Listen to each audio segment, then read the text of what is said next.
I got a pickle. Boom. Ladies and gentlemen, we are live. That's right, folks. We are live and back at it again. Yes, that man's eating a pickle and wearing a scarf, but he's in a celebratory mood tonight. But, folks, we are back for another week of wrestling. We got so much coming your way this week, and we are kicking it off with Monday Night Raw. John Cena's in the house. Solo versus KO. Sami versus Jimmy. Vince is around. We don't know what's up. Let's find out. We're heading towards WrestleMania. 3+ hours of live coverage. Wrestling for life, forever. Let's go.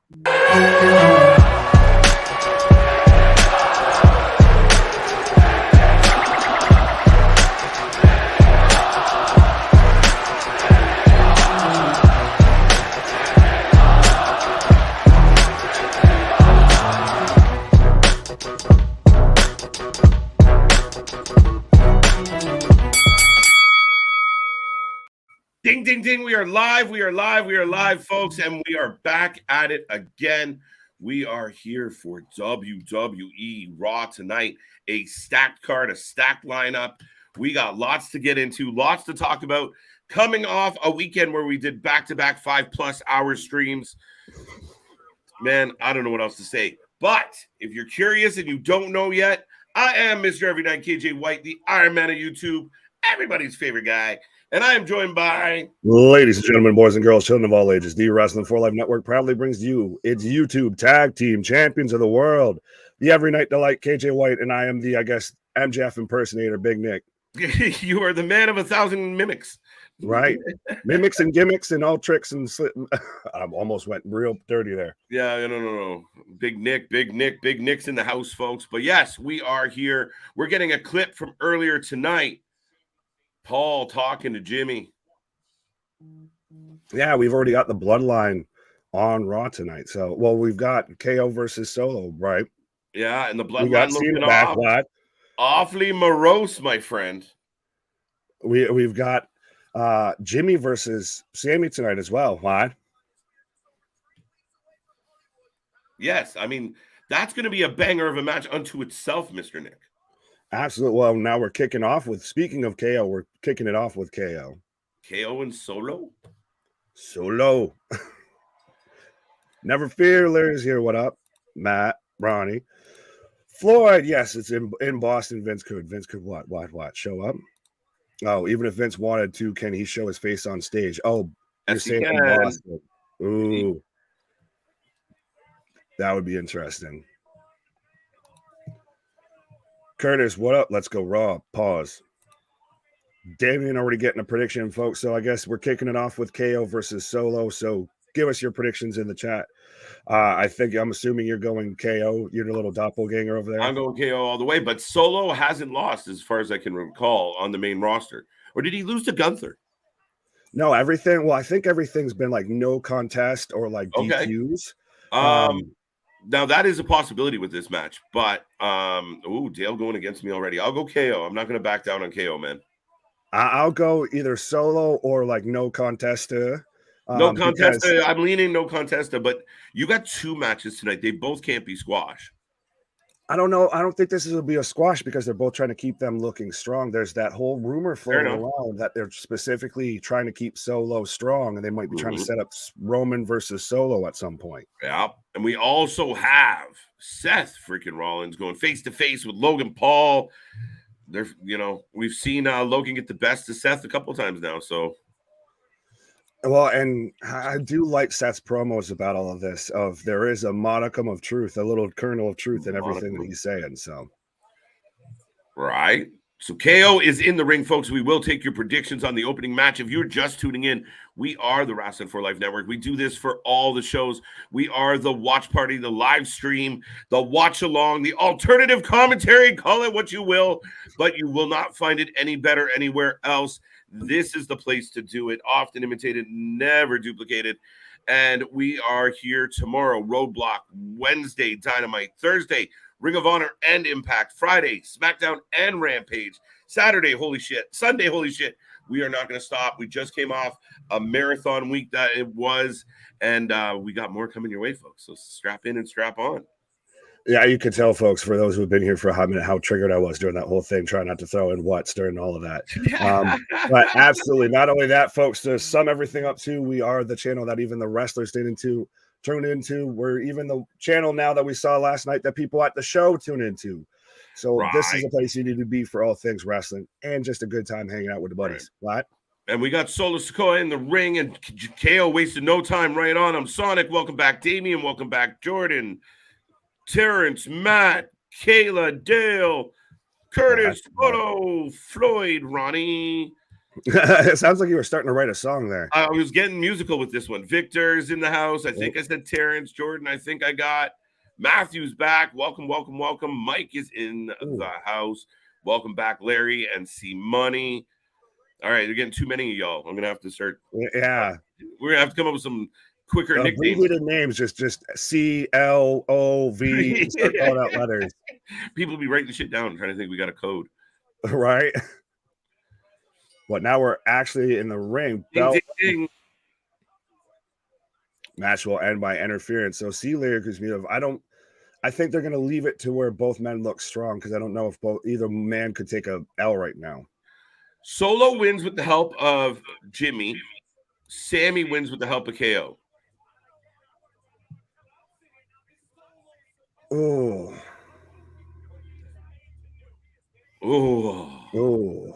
Spicy. Raw. Reach for the sky. Smile Mark is back. Welcome, welcome, welcome.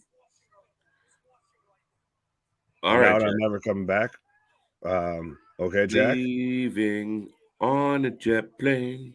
Another guy in the net said yesterday was the greatest Iron match ever. I mean, don't get me wrong. It was great, but I don't know about the greatest. We were actually talking about that before we went live of it. Exactly. We don't want it to be fully recency bias, but it was a hell of a damn match. Oh, I mean, dude, fuck recency bias. This was outstanding. Anybody that has seen it, if you have not seen last night's match, even if you don't like AEW, the match is phenomenal. It is outstanding. It is one of the best matches I've ever seen while we were covering live. It's outstanding. And one of the best Iron Man matches I've ever seen. MJF was the perfect heel in the entire thing. And the way it plays out leaves the door open for one day getting a rematch of some proportion. But man, he from start to finish, both men deserve a standing ovation. We were really concerned. You're a main event, 60-minute Iron Man match. Can you keep the fans interested? Every minute of it was worth it. Oh, absolutely. Even to some stuff that I guess wasn't planned, like somebody throwing water on a kid. Oh my God. I mean, the world has lost its the biggest controversy to hit AEW is MJF throwing water on a kid. We had this giant pay-per-view, and the things I saw on social media most was the little kid getting the water in the face and the pickle. Pause. Would you start the show with a pickle in your mouth? Yeah, pause. Oh, so Jack was talking about WWE. So you done with WWE, Jack? Mustafa Ali asked Adam Page to make a match between Dolph Ziggler and Omos for tonight. Raw. Why? I don't want to see that, honestly. No. I say Dolph Ziggler can get a good match out of anybody. This might be the exception to that rule. Yeah, you'd be literally having a match with a tree. So having a match with a tree. But yeah, some people are saying in the chat that Solo's actually still might be undefeated in or at least on main roster. So yeah, I think so. Like that, there was mixed opinion on that. People couldn't remember what he's done and hasn't done. So yeah, I mean, for me, I really could see Solo winning this one, but we'll see how it plays out. Oh, knee to the huevos. Super high definition. What is happening? Yeah, I didn't need that shot. It's almost too deaf. Well, and did you get the Kevin Dunn shot after the knee to the groin? Yeah, right. All up in there. Thanks, Kevin Dunn. Mr. Beard likes cinnamon. I love Cinnamon Toast Crunch. How about you? I'm down for a good bowl of cereal. You cannot be a vitamin enthusiast and not like a good bowl of cereal. True. A-Town, what up? I want to see Gunther versus Austin Theory. That would be a good match. Terrence, yeah, I would. Do you think that'd be a good match? Could I be. think they both could kind of have good matches with anybody, and especially Gunther. He's Granted, up. I'm more excited for the potential of Cena, which we might see that getting set up tonight, of Cena versus Theory. Yeah, And then I mean, the highly triple threat at Mania 2. Yeah, highly speculated, Nick, and I think it makes sense. I think a good old handing of the torch is fine by me. I mean, John Cena had one match in 2022, and it was his last possible opportunity. You know what I mean? So Right. he's at that part of his career. For him to go into Mania, have a really good match with someone like Austin Theory, I mean, for the pop alone, it's worth it. It might not be the best match of the year, but I mean, it'd be a huge moment for a guy like Theory, who's just, we watched him, oh, there's Jimmy. Jimmy. Well, KO was on a house of fire right there, setting up for the bullfrog splash. Yo, it almost looks like they're using camera foam to film some of this, man. Huh? Like, I don't know. It's crazy. I'm tripping balls. That's the problem. Vitamins, folks. Vitamins.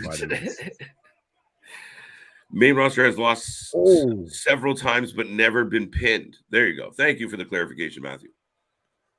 What up? What up, Victor? Samoan splashed their that side bomb tackle there from Solo. Now he's about to do it against the barricade. Oh, Robert, welcome back. Do you see Solo on surfing? I think he meant on surfing. Yeah. Anyway, Roman is the new bloodline. No, I think if anybody would, for me, I think Jay would be the new leader. It just becomes the bloodline just becomes the Usos as a trio. I don't know. I really don't know what you do with the bloodline after this, because again, they're going to be up against, how do we even begin to be relevant if we're not in the same type of booking, right? If it's not them being thread through the whole show, how do they hold that? That'll be an interesting thing. Right. I can still see it being a trio. It's like well, they are going to lose all their titles all on probably the same week. You think they're going to get stripped blind on Mania? I'm still not convinced that Roman loses at Mania. That's still a sneaking suspicion. The best. It's such a... But then what do you do with Cody? There's so many options here. Right. That's it. Where do you go with it? Like, yeah, I mean, Cody could win. Okay, fine. We tell the story. Everyone leaves happy. People still want a triple threat, and somehow Sami gets a win. All right, that's going to be your huge kind of Daniel Bryan moment. Roman could win and just say, fuck it, I'm not losing till SummerSlam, or I'm not losing till Survivor Series. I'm not losing till The Rock shows up. Yeah, Dwayne, come get this. Right. Your cousin acting a fool again. Is that guy speaking of cousins potentially acting a fool, is that guy in the crowd wearing a Bam Bam Bigelow shirt? Now you got me having a look for this guy. I'm in picture-in-picture. You got picture-in-picture? Son of a bitch. I got a basketball commercial. I don't even know who the person, like a Subway commercial. I have no idea who this young kid is. Who likes Bambi Margera? I think most people do. He's a weird dude, man, but his show was fun to watch. He's a weird dude. That's a weird life. Like, I don't know. But what's a weirder life to have? That or being like Phil, to where you just wake up and your son whoops your ass all morning? Well, that's fucked up. Like, I mean, I grew up with a father who would have murdered me the first attempt. The first fucking firecracker in his truck, I would have been dead. Yeah. Kid missing. Run. Yeah, let me in. Run. Just turn my dad. Hey, Mr. KJ White. Hey, Mr. Big Nick. Why? How are you? How's Raw? WrestleMania will be great. Raw's kicking off pretty well so far. We've already had it's been mostly Bloodline so far. We've got KO and Solo going on right now. I mean, you kick off the show with Solo KO. I mean, we're off to a good start, folks. And I mean, listen, we watched the show last night that did extremely well. I would argue that, Royal Rumble might have underachieved from some people's expectations. Elimination Chamber was solid, but not amazing.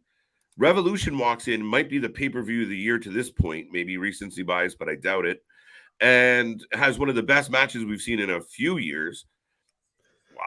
Mania's got to be something. And I mean, not in a, oh my God, WWE's in trouble, but I mean, for a fan base, especially when there's so many fans in the middle of this that tune back and forth, you need a solid Mania here. Yeah, when you still have a company that you know is up for sale, that still has the looming Vince McMahon factor, you still have to put on a hell of a show and live up to the $9 billion price tag that you're putting on the company. And AEW Revolution was probably, honestly, I'd put it up there with almost one of AEW's best pay-per-views as a company. It might be one of their best, if not. We were excited and happy with the Jericho match. We were excited and happy with the Jungle Boy Christian match. There was the Texas Death match was good. There was literally there's so much more positive that you can say about that show than it was a good show. Rare for AEW. I even I mean, it's one of those shows where by the end of it, you overlook. I know there's guys out there, like, Jimmy's going to jump on it and pick it apart, right? I can't believe he did this and threw that punch like this. Yeah. But at the end of the day, man, the show as a whole did well. The Buried Alive match was better than I anticipated. Like you said, I didn't love the Jericho match, but it was good and the right guy won. Absolutely. And even I almost want to say a little bit with the women's match that was the 1 point off of the night. Well, and Joe and Wardlow got put in the worst spot after having to follow the Texas Death match. So I thought they had an okay match. I was okay with that, right? I mean, that's kind of why match. It's just terrible spot on the show. You could have maybe rearranged it. I don't know. It's a tough. When you have that many like high stake stipulations, and you're gonna go the blood and guts route a couple times. It's hard to book that. Like, make it make sense. Somebody's gonna be up against something difficult, right? Solo into the turnbuckle. KO set him for a stunner. Jimmy gets it. Popped. Super kick. But we still haven't even mentioned that FTR came back last night as well. Oh yeah, best. It was probably one of. It wasn't the biggest pop of the night, but it was huge, man. And when those guys jumped after the little melee, they jumped up on the turnbuckles and they were playing to the crowd. The crowd was unglued for them. Oh, on. 1, 2. Jimmy says no. DQ. So see, Solo's taking L's. So you're right. Technically, I take a W. I mean, I sucked last night, so this is better. This is better already. To most fans, if Cody wins, Dusty wins, that's worth beating Roman. That's kind of that's the feel. That's the feel good story here. Now, that could be the simple answer to the whole thing with the Bloodline, folks. And I know we got on a bit of an AEW tangent there, but right now, Solo's clearing off the announce table. Jimmy's laying waste to KO, and the ref is just yelling at them. Yeah, it's no one from the back can come out and help. Just KO must not be a big popular guy backstage. Right. No one's coming out to help here. Dale's 0-1, by the way. Oh wow, the first time ever. He's with you, 99-1. Well, wait, you lost? How did you lose? You lost? Well, you lost. You have 420 and still lost. Yeah. Sami! What the fuck? I like how people are even noticing that they all have shown up in black hoodies as well. Well, that's kind of the standard uniform for sneaking in the arena. That's kind of the creepy. They don't come out in the Seth Rollins, does Mother Knoweth now weareth her drapes? Right? Like, is that neon light walking across the street? Right? And he's got a chair. Too funny. Mrs. Solo. So Solo's getting the hell out of Dodge. So's Jimmy. And listen, the Bloodline showed up already tonight, not looking happy, not looking in that confident swagger of, the Bloodline that we are used to. Instead, we get a very upset, a very disjointed. Well, we still don't know what's going on with Jay. We Jay's don't just playing Oosting up in the rafters there all the time now. If I slurped, I apologize. Huge react. I was eating a pickle to start off the show, so you don't need to apologize for shit. Yeah, but we're gonna get the hug segment because Sami came to the rescue for KO because that was a huge. Are they gonna finally get over it? Ah, dude! Extending his hand. Oh my god! If they do this, mais ami. Come on. Tabernacle. Tabernacle. KO rolls out to a alarming boo. Crowd not happy. KO teasing it. You still got time before WrestleMania. Oh, no, you got time tonight. It happens tonight because KO's going up against, Sami's going up against Jimmy. I think that's the moment. Fair enough. Touche. Tabernacle. Tune in to the, right? Tune in to the, do not miss the end of the show tonight because I think that could be where we get the handshake. Tabernacle. Scott already saying I'm 150-0 tonight. The Wrasslin for Life Network has been banned in Quebec and France. Wait, what? I said the Wrasslin for Life Network has been banned in Quebec and France. We're the underground in those two countries. Right. So up next, we're getting Bobby Lashley and Nick, something that's been bugging me in my wrestling saddle for the last little bit here. Yeah, right. It is literally Bray Wyatt in general. Mm-hmm. But is it fucking a bad move where you bring in Howdy and instead of kind of getting going between Bray and Howdy and what the story is and why Howdy's stalking him, now they're just friends. And Howdy's taking bumps. Why is creepy Howdy taking bumps? I think this guy, we just saw him fall from the ceiling and miss LA Knight. Yeah, I'm gonna read off some few comments because I know exactly. Okay. Right. But so Matt saying that the entire crowd is standing for this. It's so good. Yeah, that was a good moment. And we are probably, like JV says here, going to get the Mega Powers handshake. Oh, yeah, brother. I like it. We need it. I'm recording Kane's about. Yeah, I want to see that too. I'm a big Kane fan. He was one of the guys. The bios are fun, man. They've been good. I watched the Andre one, man. Like heartbreaking story at the end of the day, but the guy was literally, no pun intended, but larger than life. It was outstanding. The Andre documentary, I know it's a bit dated now, but that was on Netflix is fucking amazing. But absolutely. Anyways, yeah. So Bray Wyatt came back at Extreme Rules in October, folks. October. So we're now at about 5-6 months of this going on, and it has progressed absolutely goddamn nowhere. And everybody just keeps trying to make excuses for it. It should be good, right? Because we like Bray. Well, they're treating him like Tim fucking Burton, like it's his art. You don't understand. I'm like, it's wrestling. I do understand. It's simple. Get him in the fucking. Don't overcomplicate. Don't put a hat on a hat. Don't put a gimmick on a gimmick. Listen, even the diehard, the diehard of diehard Bray fans have to go, shit, man. I really wish they would do a little more with my guy.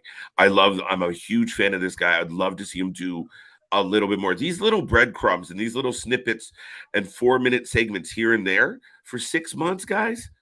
You couldn't let him beat up Ali or one of the fucking male models or fucking beat up somebody. Well, no, he beat up LA Knight. LA Knight got sacrificed to this feud, and now Bobby might too. I feel like this is a purest form of, I get Bray's got art. Bray's got a fantastic mind for being creative and abstract when it comes to pro wrestling. But he needs someone to reel him the fuck in, I feel. Respectfully. Well, I mean, he's surrounded by people that should be kind of directing him. And I get that you're trying to tell your story. I really do. And I'm all for it. I thought the White Rabbit shit was cool as fuck. I sat on live stream after live stream going, oh, tonight's the night Bray's coming back, and he didn't come back. Or here's the night he goes to AEW and he didn't go back. So, yeah, I'm all for it. But I do think there has to be some hiccups. They're like, every story has a cadence, right? Even if you open a book right now, each part of the story, there has moments to draw you further into that story. I don't feel like that's happening with Bray. I think it's just, it's not, there's not enough substance to what's happening. It was great with the White Rabbit thing to where you had little clues that it could go 18 different ways. That was but fun. It's still always been going 18 different ways. It's never been really reined in of, like you said earlier, of Uncle Howdy was supposed to be the big baddie behind this, and now they're like a tag team. There was the whole rumor of stuff going on with Bray and Alexa and all of that. We now are randomly going after Bobby Lashley and tying it into the Muscle Man dance and all of that.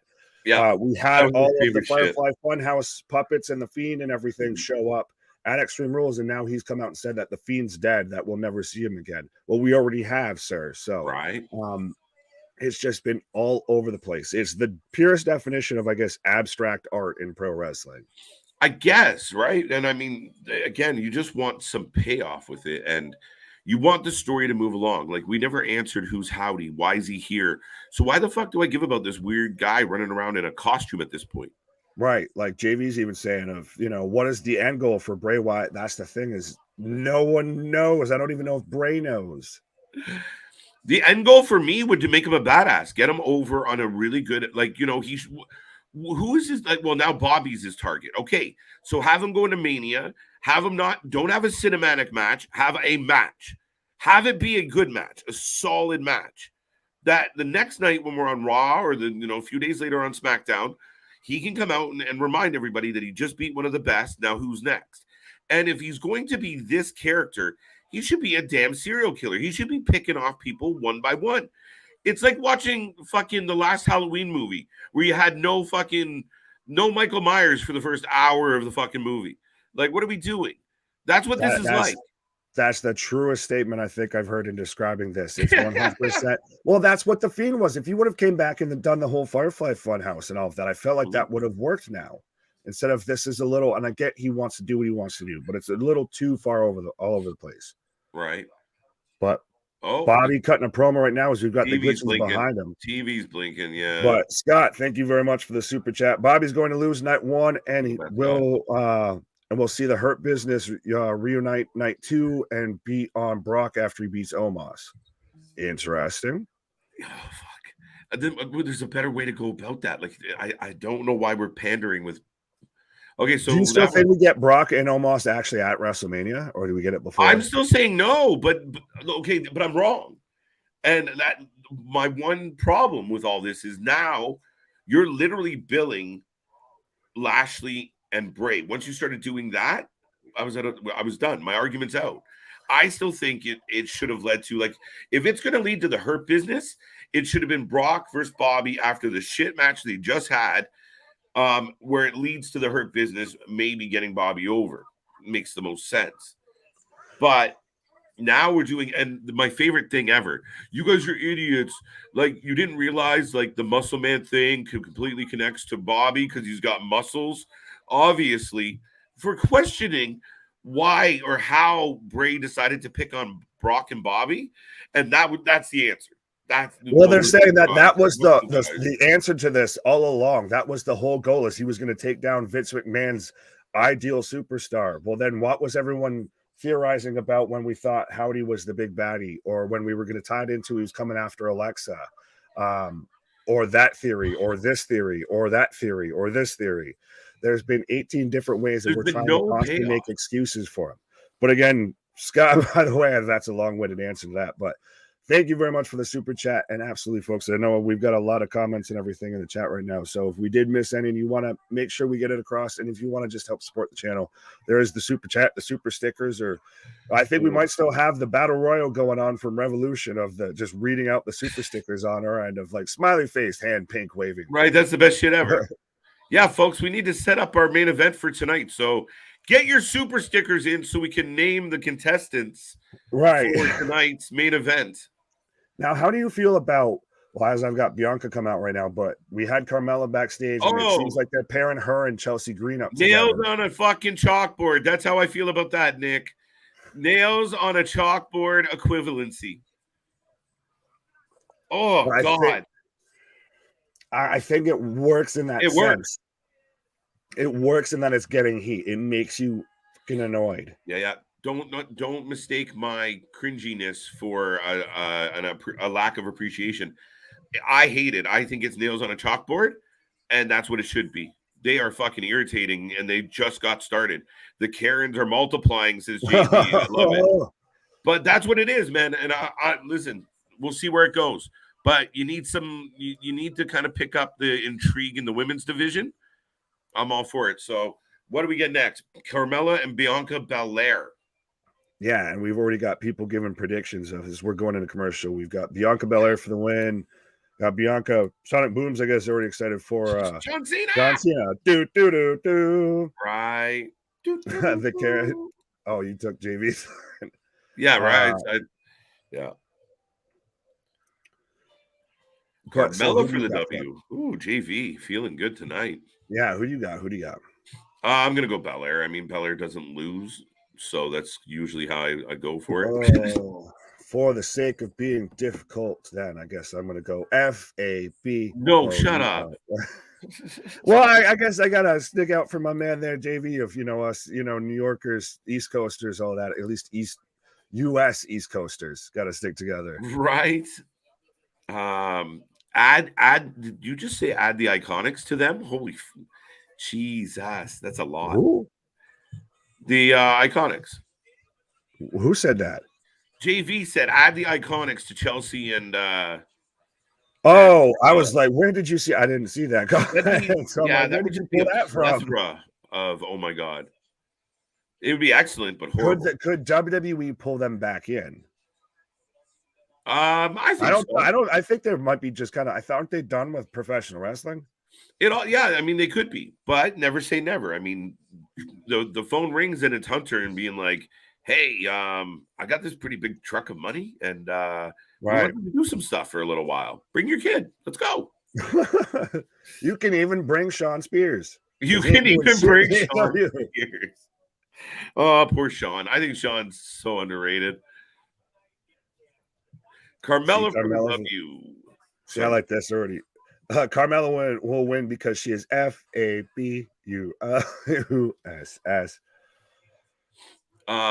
No, she doesn't because she's not. And I mean, yeah, no. The champ's not losing, buddy. The champ's not losing this one tonight.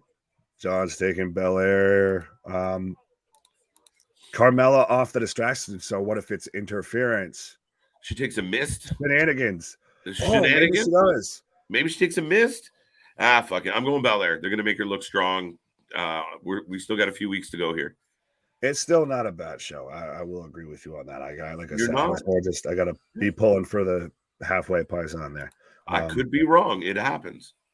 Peyton Royce just had a baby. Billy Kay done a movie. Sean Spears does nothing in AEW. Yeah. There's the recap, real quick.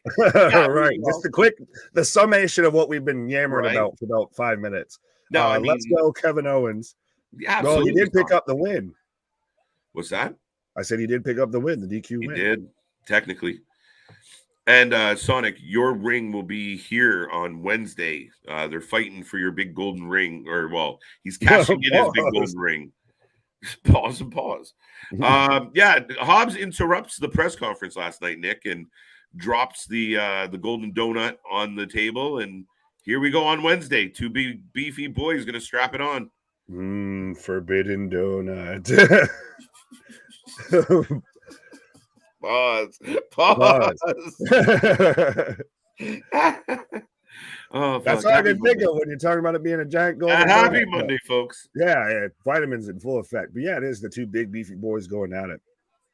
Oh, bud, the WrestleMania graphics are up, and it's got I'm like, oh, time to go play with ours because it's fun. We're going to Hollywood.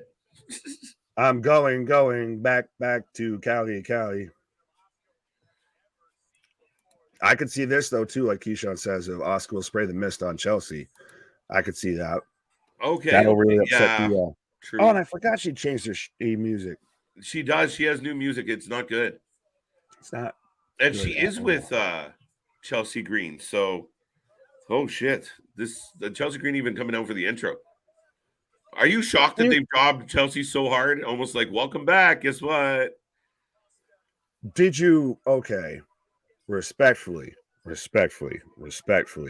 Did we really see her coming back and being a world beater? No. I think what happened. This is the same woman that played the jilted bride for God knows how long. In Impact. I think part of it is when you figure she does good as playing like this little. She was at the top. That's what I think. What happens is she was at the top at that level. Like she was in the top mix with Deanna and Mickey, and she was right in that fold. So when she jumps up here, you right away they kind of put her on check of this isn't that. You might have been the big fish there, but here you start swimming. Right, but I don't think she would say that she was a big fish there, respectfully. Again, I think she hung around the big fish. Well, maybe.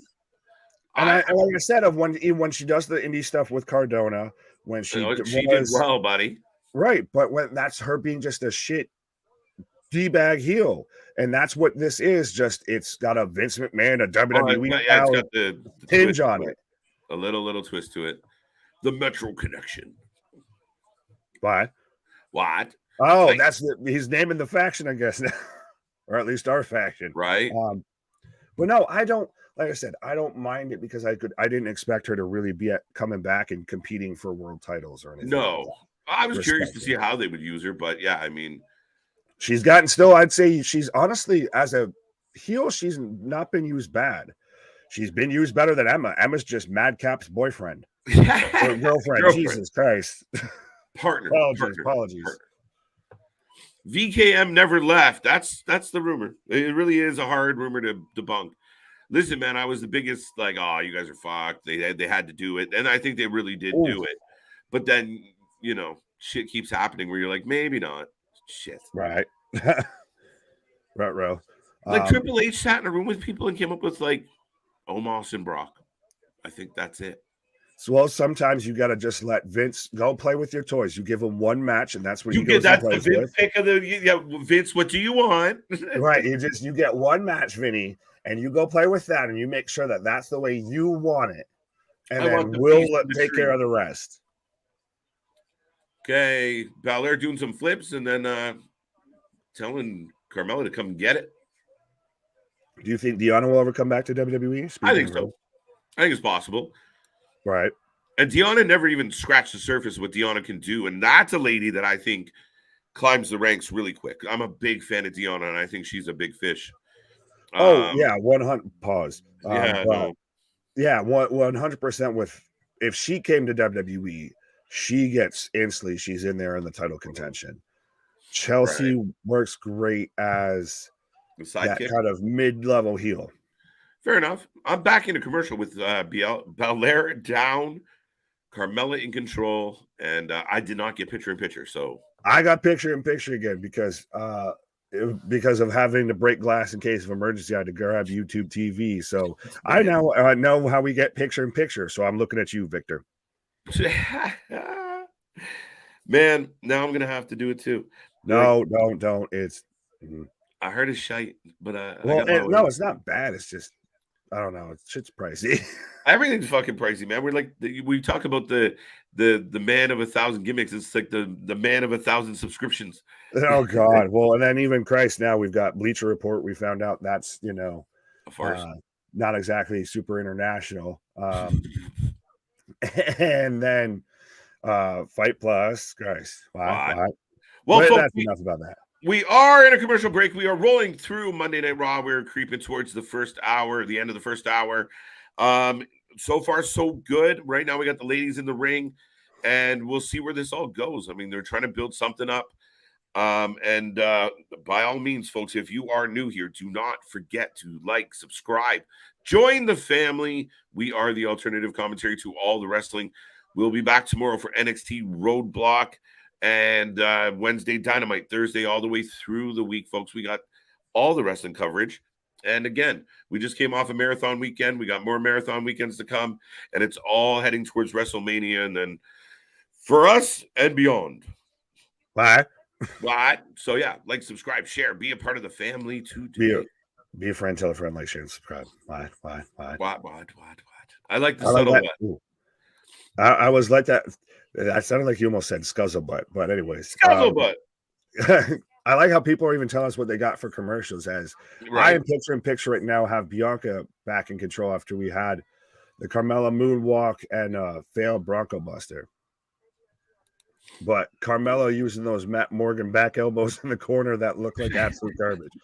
Shout out Matt Morgan, by the way, of halfway friend of the channel. But 100% of I was a big fan of him, especially like Impact. I wish he could have used him well in WWE because the blueprint gimmick was fucking fantastic. I feel.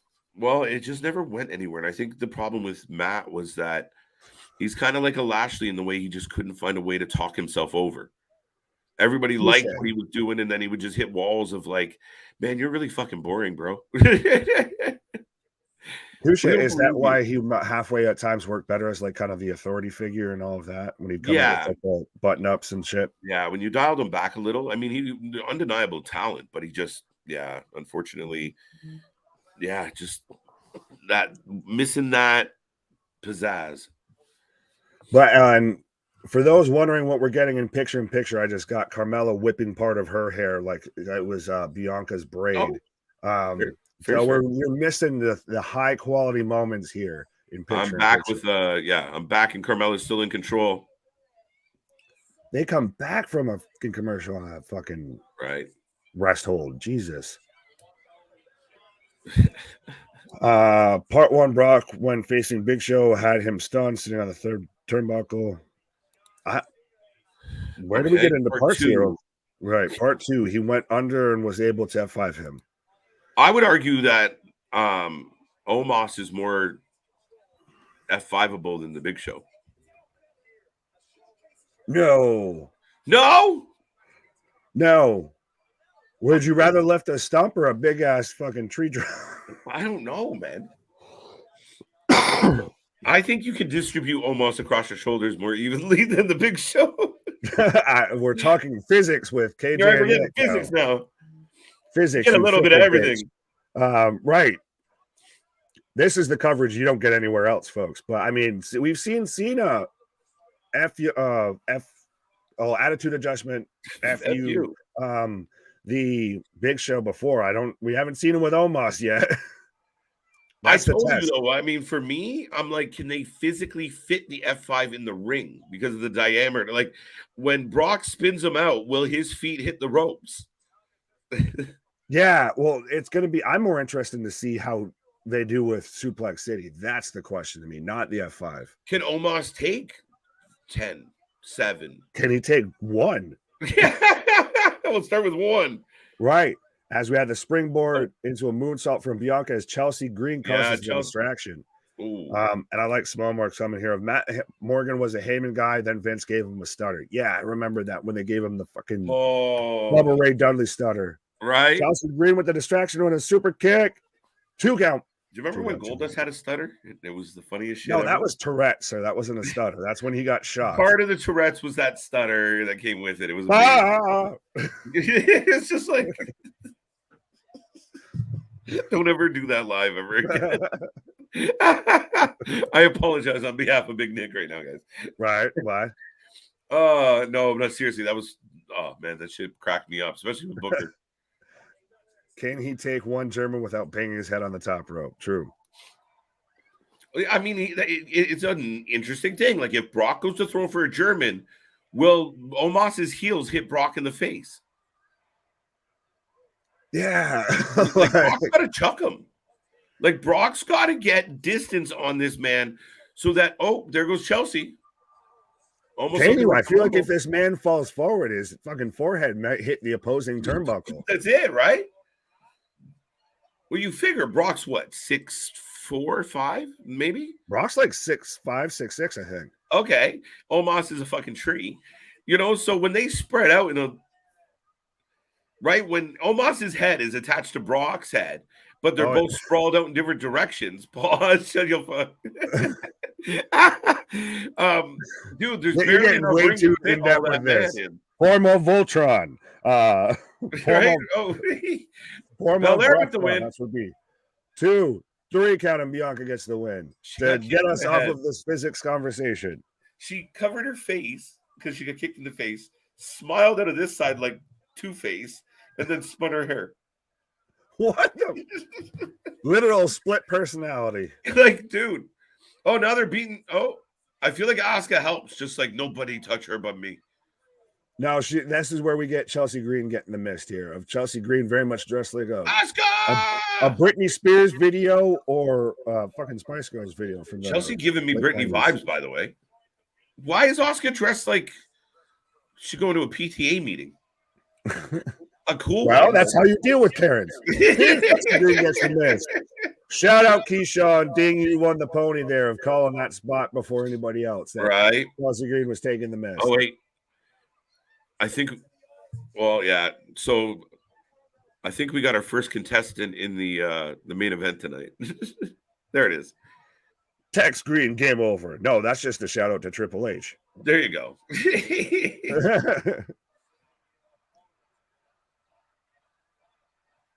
Oh, well, Oscar, I'm sorry. It's like, how do you feel about like it's I'm scared and turned on at the same time. Jesus And no and Filia Spirit Sante. It's not where I was going with that, but I mean, they doing like Oscar's Oscar when she's not wrestling. She's more like Kana when she is, instead of just being one person. That's what I feel like they're doing. So it's like a demon thing? Or yeah, like they're not kinda, I guess. Like the alter Did you ego. see that Demon Finn might come back at Mania? They fucking should, and they should give him a fair shake. The last time we saw him, you buried one of the best things in the industry, and then you bring it back and you cut the ropes on him and just never talk about it. Well, again. they buried him twice in that match with the fucking flopping like a dead fish. Yeah, and then they turn literally bang, and then I need to go now. My planet needs me. Looking like a guppy on the floor of a bedroom, just hopping around. Right, like a goldfish after the fucking bowl breaks. And now we've got KO and Sami again backstage. But yeah, and then literally that top rope match was just. But no one ever explained it. We never even. They were just like, we need to move on. They never addressed it. One of the great unsolved mysteries. Can you crack the code? Can you crack the demon code of who snapped the turnbuckle on Finn? Right Up there with who raised the cage on Big Boss Man. Who raised yeah, the right. Another one that Steve nobody Austin. wants to top to. Right. All right, so we got Sami pleading his case to KO. KO looking just a little dejected. See, Keyshawn won the pony there. There you go. 2-0, 2-0. Do you want to try and pronounce this one? Because I just think suave like the shampoo. Sorry, my guy. But suave all day, man. I'm going suave all day. What's up, Suave? Tajiri, I am the butcher of names. Right? What? Well, no, that's the comment of Good Pies on there. Rocco saying Tajiri called. He wants his miss back. Well, and then Muda called and said, "Yeah, Muda and said, that. Thank you." Right? I'll have that. Thank you. No, that's the. I mean, it's a story tradition. I like that she's using it. And I mean, last week we went through the meanings of each color. We did determine that. Oscar's I forgot we did that on a live stream. We did. We didn't dream it. It was it actually happened. But we learned that the blue was, for sleeping, like tranquil. You go sleep. Yeah, it's the NyQuil of mist. It's the Wendy Chu of mist. Anyway, back to Kevin Owens. Anyways, back to Raw. Pause. Back to our previously scheduled programming. KO still giving Sami shit. Wants none of it.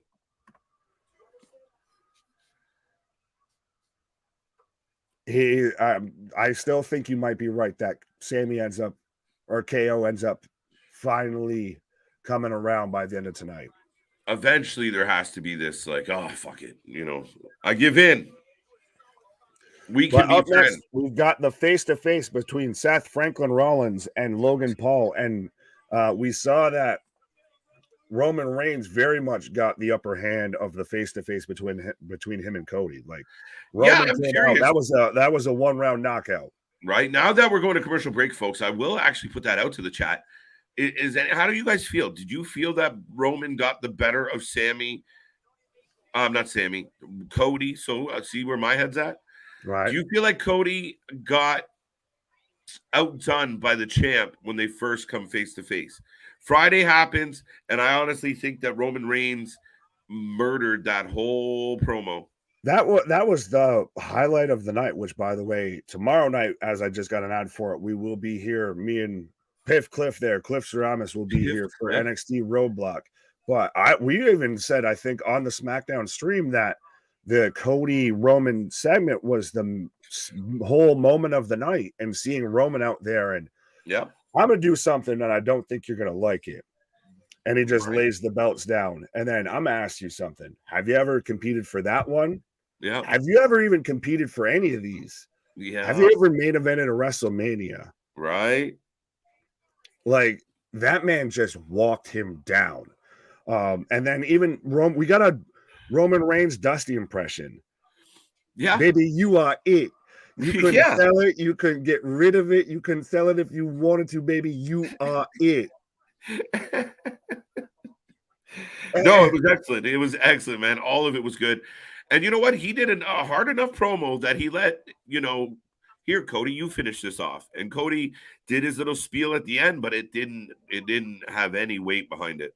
Your arms are a little too small to hop. Yeah, a right. little too small to hot box with God. Right.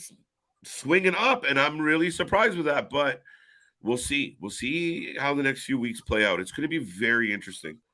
No Cody tonight, no Roman tonight so far. Well, that's though. When we get to WrestleMania, do we end up where we get that twist like Rock Hogan to where Roman's the guy that's supposed to get booed and he gets cheered? It's possible. It really is possible. And then you saw it on Friday. Cody's not getting booed. Fans are like, we like him.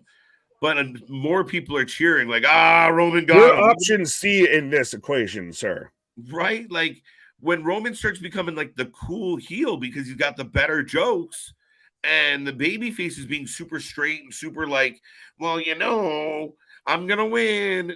Fans will start cheering for this. Is reminding me, and this is going back a little bit in the books. I know we've got a couple of comments that I want to get to here, but this reminds me of when we got Dwayne versus Kurt Angle. It very much seems like we all kind of thought for the most part of like Kurt should win this, but Rock was the cooler of the two, right? And just kind of had that, God mode, son. So it almost wonders, does Roman become the fan favorite going into that? If we've started to see that theory getting creeped out there of does Roman win at Mania? Listen, man, I'm not convinced he doesn't. That's the interesting part. I was hellbent. They seem to be writing a very clear story, right? Cody makes his big return, wins at Rumble, goes on, faces the champ, makes his daddy proud at WrestleMania, baby. I did it for you, Daddy. Right? But the more we move forward, I'm like, shit. What if they get nervous that the Cody won't bring in the type of reaction they're hoping for to end off this show? What if they blink? It's interesting, man. But that's still what makes this so great is that there's so many options that you could go and they're all good. Really are. You're not wrong at all. By the way, we're getting a little reminder that we are in Boston tonight. You are a masshole. You are a masshole. I don't like that as someone who lives I don't like the Red Sox. I don't like the Bruins. Damn it. You really don't like the Bruins. I don't like the Red Sox at all. Shout out Yankees. But see, I like the Red Sox more than I like the Yankees. Well, no, maybe I don't. Maybe I don't. I don't know. You should by now with how long we've been hanging out. Man, it's hard to be in the American League. Like, fuck. Yeah. Go. The AL East? No, I was just the AL East. Fuck. Nick, I almost spit out my drink when you sang "Let's all go to the lobby." Let's all go to the lobby during the women's match yesterday. Well, and we had that awkward face turn, heel turn, and now we might have to send a cease and desist letter to TK there of using our color scheme and everything like that. Yo, I was on break. New Women Evolution or something like that, or the NWE. What? Yeah, I don't know what the DX colors. If we're just gonna take everything that's cool in 90s wrestling and just like early 2000s wrestling, and say it's ours now. I want to see what I want to get Eric Bischoff's take on this whole bullshit. Because I know what my take is, but I'm curious what Eric has to feel about, like, wait a minute, are they doing the NWO badly? Yeah. Hey, it's one thing when somebody takes something that you came up with or had, popularized, we'll put it that way, because I know the purists out there are going to be like, no, New Japan, relax. But I think if they do it and do it well, you're like, oh, that's pretty cool. But when they do it and they do it horribly, you're like, no, stop. We had a spray painted butt to leave a mark on someone's face and it didn't on a booty really smash there. So what? Hello. Sunky, what up? Hello. Is it me you're looking for? We're getting a replay of Seth Rollins kicking Miz in the face, and we're gonna get a face to face. Speaking of faces, yeah, we're getting the face. Who's your what? Face off. Logan Paul face off. Yeah, we're getting FaceTime on face off. What? And so I guess this is a question for both of us: of Boston or Philadelphia, which city pains you more? Well, I can actually go to Boston pretty easily, even though I hate every Boston sport team to an extent, but fair enough.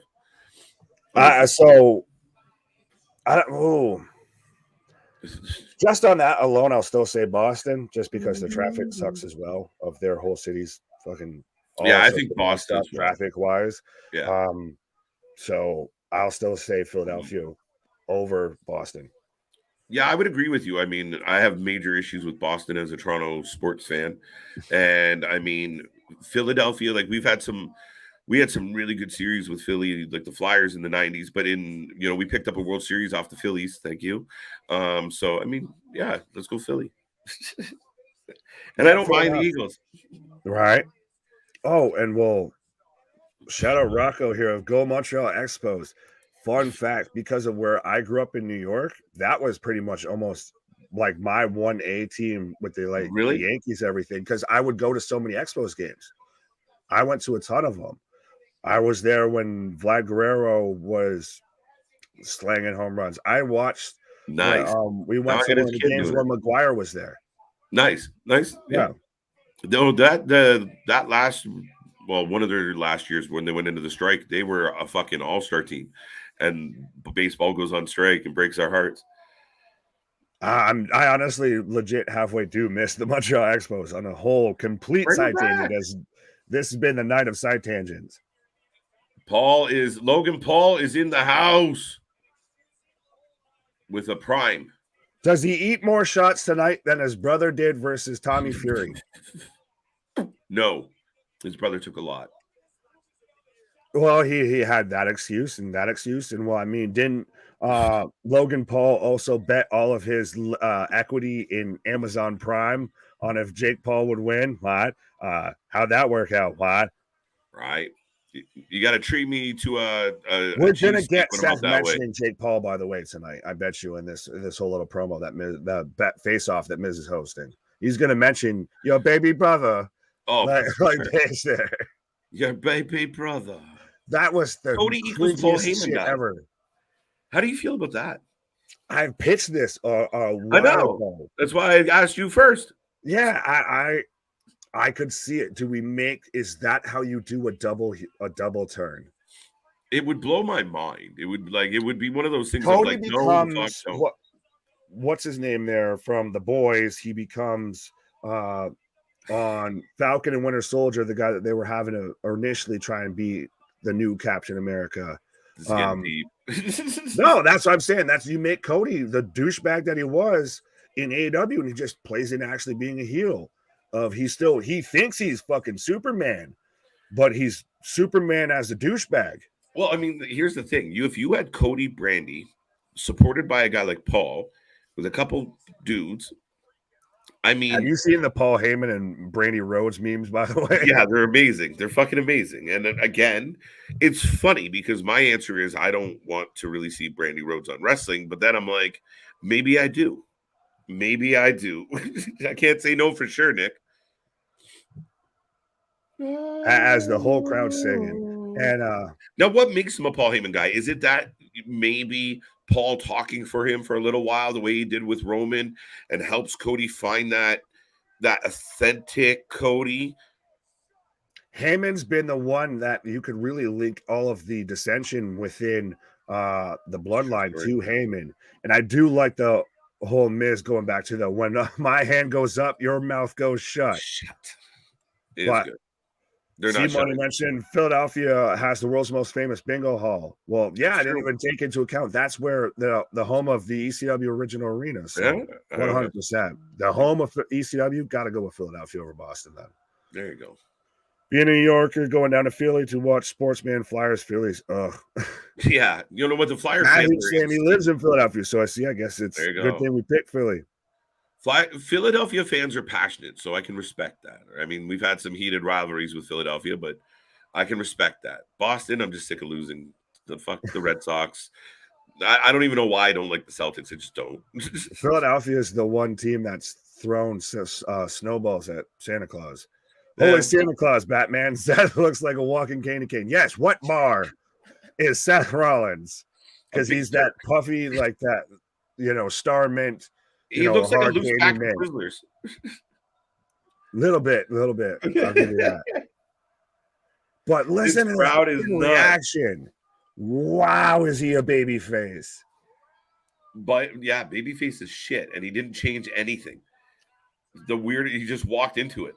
But that's what makes it so. That's what makes it work. That extra level is because it just happened. Because the fans came about it on their own. You didn't tell them what to think. Right. Wrestling needs more of that. They have it at times, and then they just fail to see it. And Logan Paul, A, looks baked. He looks like he's on the vitamins with us. Right. And B, dude, the guy is a great heel. He's a great personality. He works for wrestling.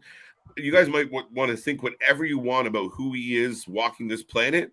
That's for you to decide. But what they present with Logan Paul on TV works for me. Right, but this is what you said this for the longest time. And when he came back, when he came out, when he was with the Miz, and remember he turned on the Miz, and he was going to be the baby face. Yeah, he should have just been this heel douchebag all along. You had his brother out in the pre-show, like egging on the fans as a heel. He's not even being paid by WWE. He was just there, picking a fight with the fans. Now you got Logan Paul, and right away, the minute the crowd gets on him, he just smiles and starts eating it up. This is what always should have happened with Logan Paul. I don't get the babyface maneuver. And goddamn, I am a revolutionary. I am Seth freaking Rollins. The whole crowd goes with it, and especially Jake looks a place like Boston. Like we were just kind of bashing on the city, but I will give them halfway credit.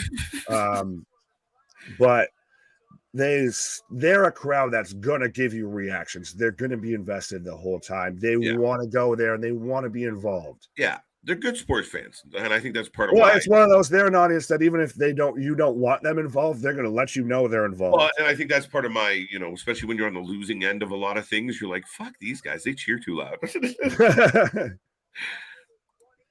Oh, sorry, we clicked the same one. Hello, I saw something on Facebook that said last night from Revolution they don't call him Hangman for nothing. Yeah, you got hung by the Hangman, bro. Yeah, and that was an interesting. That was here's funny. Think about this, ladies and gentlemen, everyone tuning in right now, and my buddy Nick. They had that spot where you legitimately hung a man, right? He taps out. Nobody said shit. Nobody. However, little kid got water splashed in his face. Ah! What the fuck are we doing? There was men forking each other and bleeding all over the place. There was barbed wire. There was the fucking oxygen tanks used as weapons. And all we're talking about is, man, MJF splashed a half a cup of water in a child's face. He melted and we was never seen again. Yeah, I literally cannot follow that up if you hit the nail on the proverbial head there. On a night where they hung a man, all we wanted to talk about was this poor kid that got a little bit of water. Truer words. Why would you say something so bold? Yes. All right.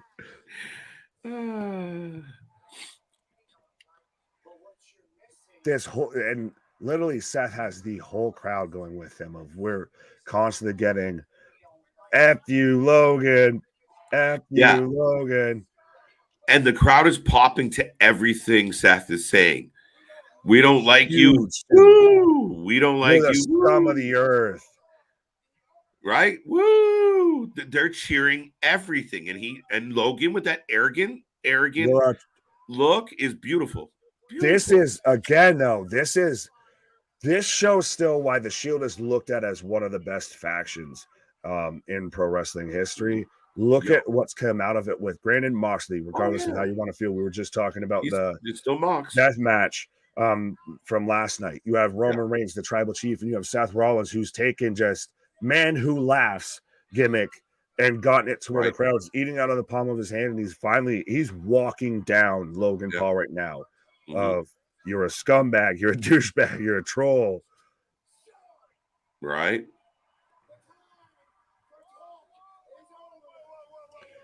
What the? All right, Seth, keep the coat on. I didn't know we were watching a Backstreet Boys video. Now everybody, everywhere. We posted songs. That's so funny. What song did you pick? Back streets back. Okay. All right. I went with Larger Than Life. My bad. I don't know. Everyone at home right now is like, these two guys were just singing the Backstreet Boys. What the fuck happened? Right. Peppermint Rollins is Peppermint Patty's still on screen right now. Right. There you go. Well, what song did you start singing? Larger Than Life. Not a bad shout. We were both went kind of same way. I get it. I dig it. I forgot about that one, honestly. Right. God, we're nerds. It wasn't water, it was tequila, man. So MJF actually got a deep crap for it last night. TK was kind of pissed at it during the media scrum. It was was it MJF, tequila? I heard that. I have 95% of what I read said it was water. That lady was standing there with her kid watching a wrestling show, drinking tequila. I mean, she's an adult, but still, like MJF, the spot was already unplanned. That's the big thing that everyone's upset about, is because wasn't supposed to happen. Man, dude, that's like he's gonna sit there and walk up. Oh, I gotta sniff it first, make sure this is what it is. Take a sip, taste it. Oh, now I'm good. All right, now I can throw it on. No, he's being a fucking heel. And it barely touched the child. He didn't like pinch his nose and pour it down his throat. And even then, why did we this is the stuff that in the 80s and all of that and beyond, the stuff that I know we probably sound like, Jim Cornette right now, but this is the stuff that originally, even in the Attitude Era, a bit of what we saw, that low blow from Logan Paul as he goes for a stomp and misses. Oh, there goes okay. Oh, the Miz getting involved. He eats a super kick. So are we going to get them teaming up? The Miz is just a patsy at this point for everybody. Well, he's the host, remember? He's the host of Mania.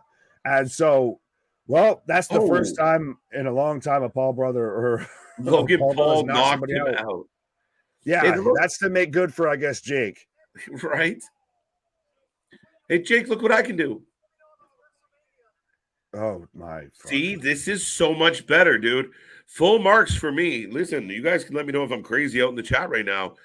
But Logan Paul as a wrestling heel, he's better than half the fucking people we have to put up with on a regular basis. Yeah, but, he is. He's talented. He works. He's talented in the ring. I think he's talented outside. He works. But this only works because of how people already the preconceived shit coming in, right? But that can't work week in and week out. Yes, it can. He's naturally a dick week in and week out. It's just who he is. Eventually, that's gonna wear off, though. He's not so he just lives his life being a D-bag on the internet. So what? MJF's gonna wear out because people are gonna get sick of him being a dick. He gets heel heat because of professional wrestling. Logan Paul gets heel heat because of fucking YouTube. But he's dragging that heel heat into this. And now it fits. It fits naturally who he is. It's organic. No issues. He's just naturally that guy. Yeah. Well, I was trying to think of something. I was like, we're just going to keep dancing around. I just think it's a good addition. Speaking of, I guess, little ponies, we're going to keep dancing around the pony here between you and I. I think we will have to agree to disagree on that. Absolutely. We'll get back to that one. I think it works as a heel. I'll get you wrong. I agree a bit more of what Seth's saying. This should not be.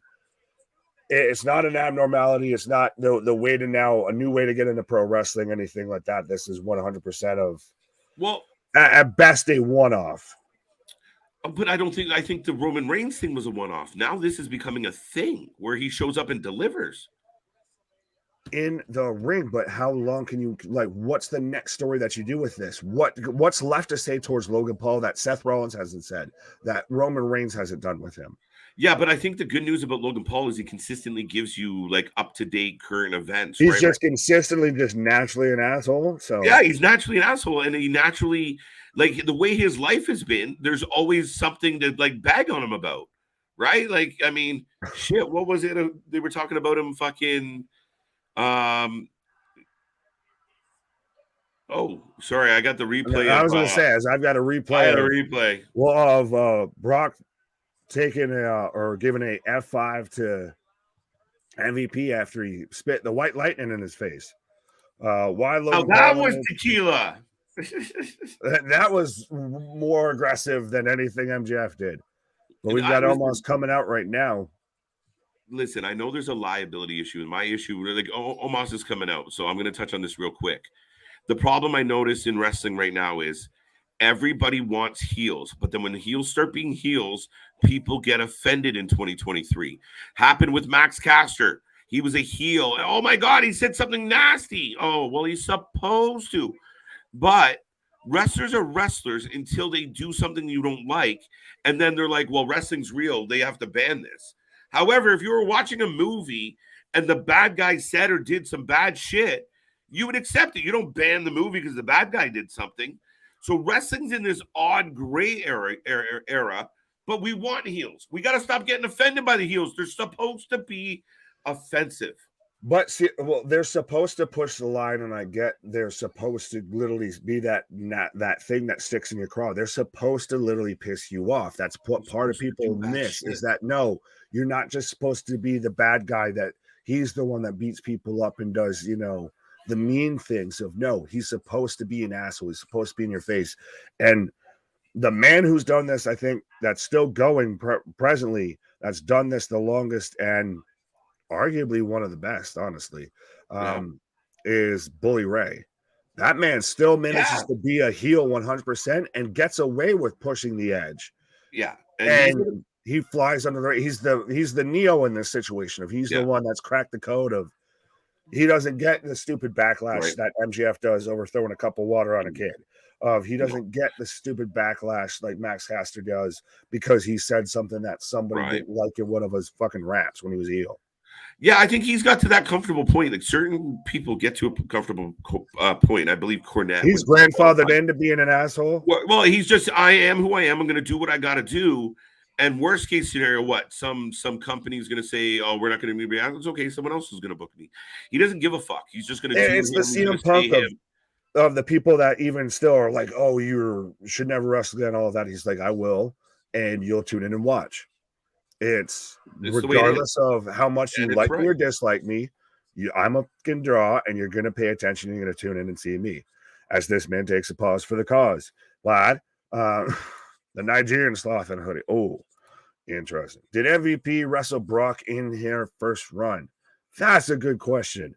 I'm actually, let me check the sources upon sources, I guess, here real quick of Cage match. If I can try and find that real quick, because I'll look through some of the comments as I'm doing this here. But absolutely, folks, I will remind you that we are the Wrestling for Life Network. We are here covering anything and everything.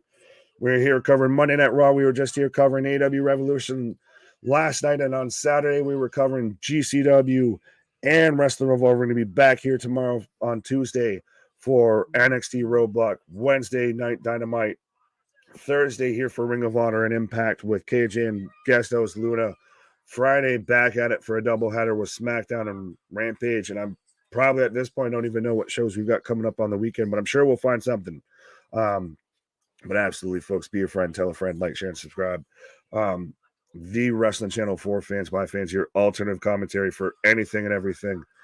The Wrestling Channel that the wrestlers even tune into. Go and check out our interviews with Cole, our interviews with Grim Reaper, our interviews with Manny and the lads over in Ireland, all of that with Jeremy Prophet. 100% of we've got you covered on anything and everything. We've got a Discord, what?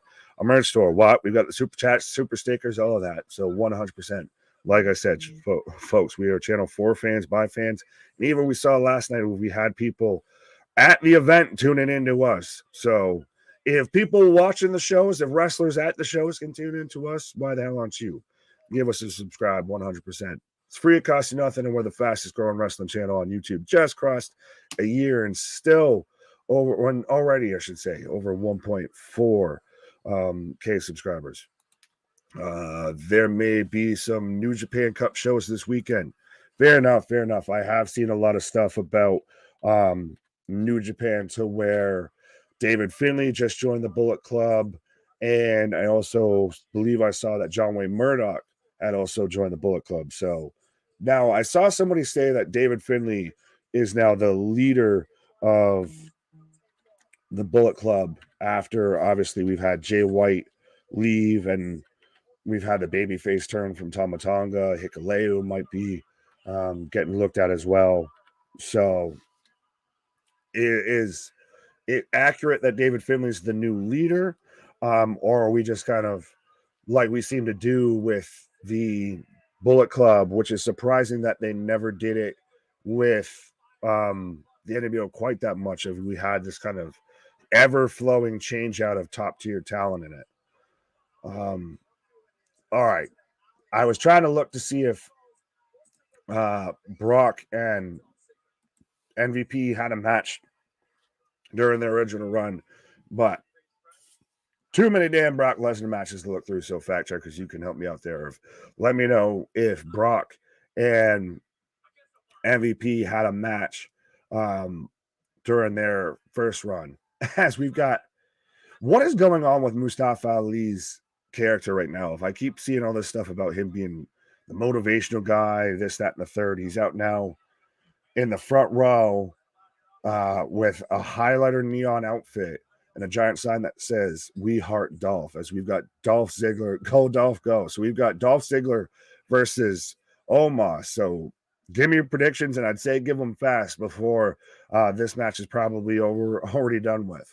But I think it's kind of safe to say that Omos has to pick up the win here. Now, do we get maybe Brock coming out, or we just get stuck with a stupid Dolph Ziggler Mustafa Ali moment? Yeah, what is this Ali stuff? Yeah, I don't know, sir. I don't know. David taking Omos. A-Town taking Zigglypuff. Interesting. Damon already letting us know House of Glory this week, and I'm sure we'll probably be here covering that 100%. Like I said, folks, we're here covering. We're no other wrestling channel out there, no other YouTube channel out there gives you this much coverage on everything. And goddamn, that match is already over. Yeah, almost. It was almost a match. Damn, you taking a shot at KJ there, calling him no gimmick KJ? Why? That man's got just about as many gimmicks as I do. He just doesn't, boast about them. Omos for the win. Yeah, well, Omos just picked up the win after the double choke slam move.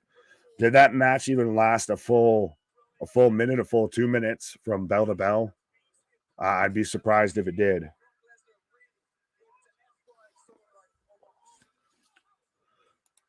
New gimmick KJ. Why? Damn, couldn't finish typing that. Ziggler fans about to be upset. Yeah, facts. As now we've got MVP calling out Brock Lesnar. Do we see Brock? Like I said, do we see Brock show up? Is that their response to? I know it wouldn't be. We've talked about of WrestleMania being their response to Revolution, but do they kind of show up and show out tonight? If we've got John Cena, we've got the whole Seth Rollins, Logan Paul face-off. We get Brock Lesnar coming out. We get the handshake, the Mega Powers, the Montreal Powers collide or handshake with KO and Sami shaking hands and patching things up by the end of the night. Oh, and now we've got the maximum male models backstage. So no Brock. We just had an awkward of Omos hyping himself up. Omos isn't measured in feet, but in stories. Omos is 2 stories high. Ha. And, so we're a little bit back to bum ass Corbin. If is he trying to audition for the maximum male models? And good Lord, look at Mace's face. Just literally the whole time. Ew. So are we going to see Otis? Oh, so that's what it was. Of the maximum male models are still recruiting, recruiting Otis. Of you are not Bruce Willis. So Corbin thought that the maximum male models were trying to recruit him, but they were really looking at Otis the whole time because he's got uniqueness and girth and pause, and boldness and just the short, ugly one of Chad Gable. What is this? How they? This would be such a weird way because I've seen the stories going around that they're trying to set up Chad Gable for kind of a decent singles push, but do we do that by making Otis even more of just now you're a comedy gimmick of you're in the maximum male models? Does Otis, does Otis have to get sacrificed creatively to get Chad Gable over? As I've got the Judgment Day coming out right now, or at least, well, Finn Balor's having a match, but he's surrounded by the rest of the Judgment Day, aka the Ballers from GTA San Andreas. Corbin should just have a babyface run at this point, see how that goes, because that's the only thing they haven't tried with him. But how do you make that man a babyface? That's the question. How do you do that? Man, I see 2 stars, a JR star, and then there's Priest. What? Explain that, I guess, there, JV, because might be the vitamins, but I don't quite get that. But now we're getting a women's roster video package right now. But have they advertised who Finn is facing? Celebrating Women's History Month. Okay. But Gargano, okay, thank you, KJ. Man on the pause with the facts. So give me your prediction, folks. Wait, what? Junior? Oh, Rio star, Balor star, Dama Junior star, Priest is just background filler supporting cast. Oh, no. That's rough there. That's rough there to say about Damian Priest. Punishment Martinez. I think 100% he has the potential. He was the whole reason Bad Bunny was at WrestleMania. He had a decent U.S. title run. At times, he's been kind of the best hand outside of Finn in the Judgment Day, especially working with Dom. So I think he might run the risk of falling into a little bit of maybe like who we just saw, the Ziggler Puff role, the Bobby Roode role of a good hand versus a super breakout star of personality. But I wouldn't doubt that he could do that, though. At a house show, we saw Cody, Carl, and Luke reunion, hint, down the line. Or do we get another? Does Cody get his version of the Bullet Club or the Elite in WWE with him, AJ, and the Good Brothers? What did CJ have to say? Shout out to homie, the brother from another mother, Mr. CJ Brandwatt. WWE Women's Evolution set to return. No, I have seen that they're going to do a Queen of the Ring and a King of the Ring from Riyadh, Saudi Arabia. So that's, I think, outside of it being Women's History Month and what they would be hyping that for. What, Nick? What? U.S. title run? What? He lost every match by DQ? I'm about to have a fair enough, JV. Agree to disagree. I'll give you that on that. So Otis with how does that work? Or they just get rid of and Maxine Valets for Otis, send Mason Mansoor to NXT? Not a bad shout. I could see that being on the aftermath of the whole situation, I would say.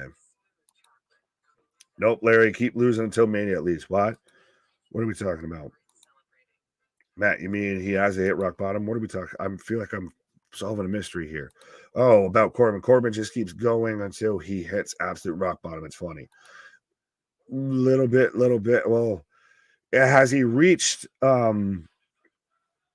the Kurt Hawkins level to where it's now you can just make a whole story out of him jobbing the whole time. That would be interesting. Mike, GCW is on Fight at 8 p.m. on Saturday. I will probably have to, or I'm sure KJ's probably, now that I read that comment out, checking on Fight schedule. So I'm sure he'll probably come back and let you know we'll be here for something on Saturday. But even then, we got XFL. We'll be here fighting something. Christ, like we keep joking at this point, we might be here covering the Antique Roadshow. What? But all right, y'all keep having your own conversation. But we're back from commercials. We've got Jimmy taping up right now backstage. Did you see one of the 2K DLC packs has Zeus in it? Yes, it does. And it also, there's one that has Bray Wyatt and Joe Gacy in that. I saw allegedly a kind of leaked list of the DLC for 2K23. I'm about to try and find that here real quick. Hello, Heather. Where's KJ? KJ is on a pause for the cause right now. Absolutely.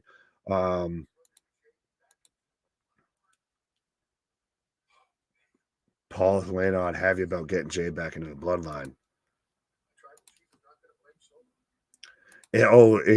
So it's coming down to if Jimmy can't get Jay back into the bloodline, the tribal chief isn't going to blame Solo. He's not going to blame me. There's only one person he's going to blame for it.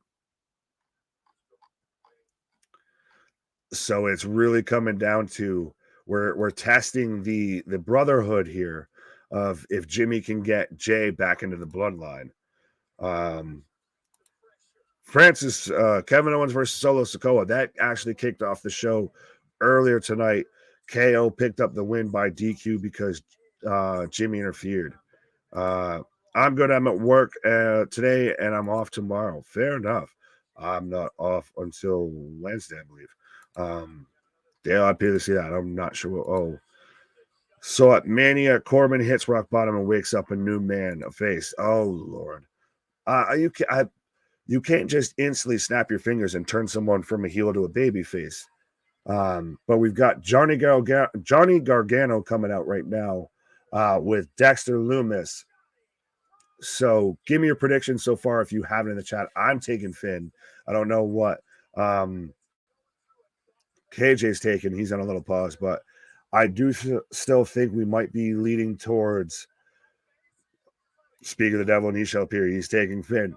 But I think we might be leaning towards that rumored match still that we're going to get of Demon Finn versus Edge. And maybe we get that. We thought we might have gotten it in a Hell in a Cell at Royal Rumble. Maybe we get that at WrestleMania instead. Or do we get it in Hell in a Cell as well? I'm not sure. Larry, you read that too quick. What did I read too quick?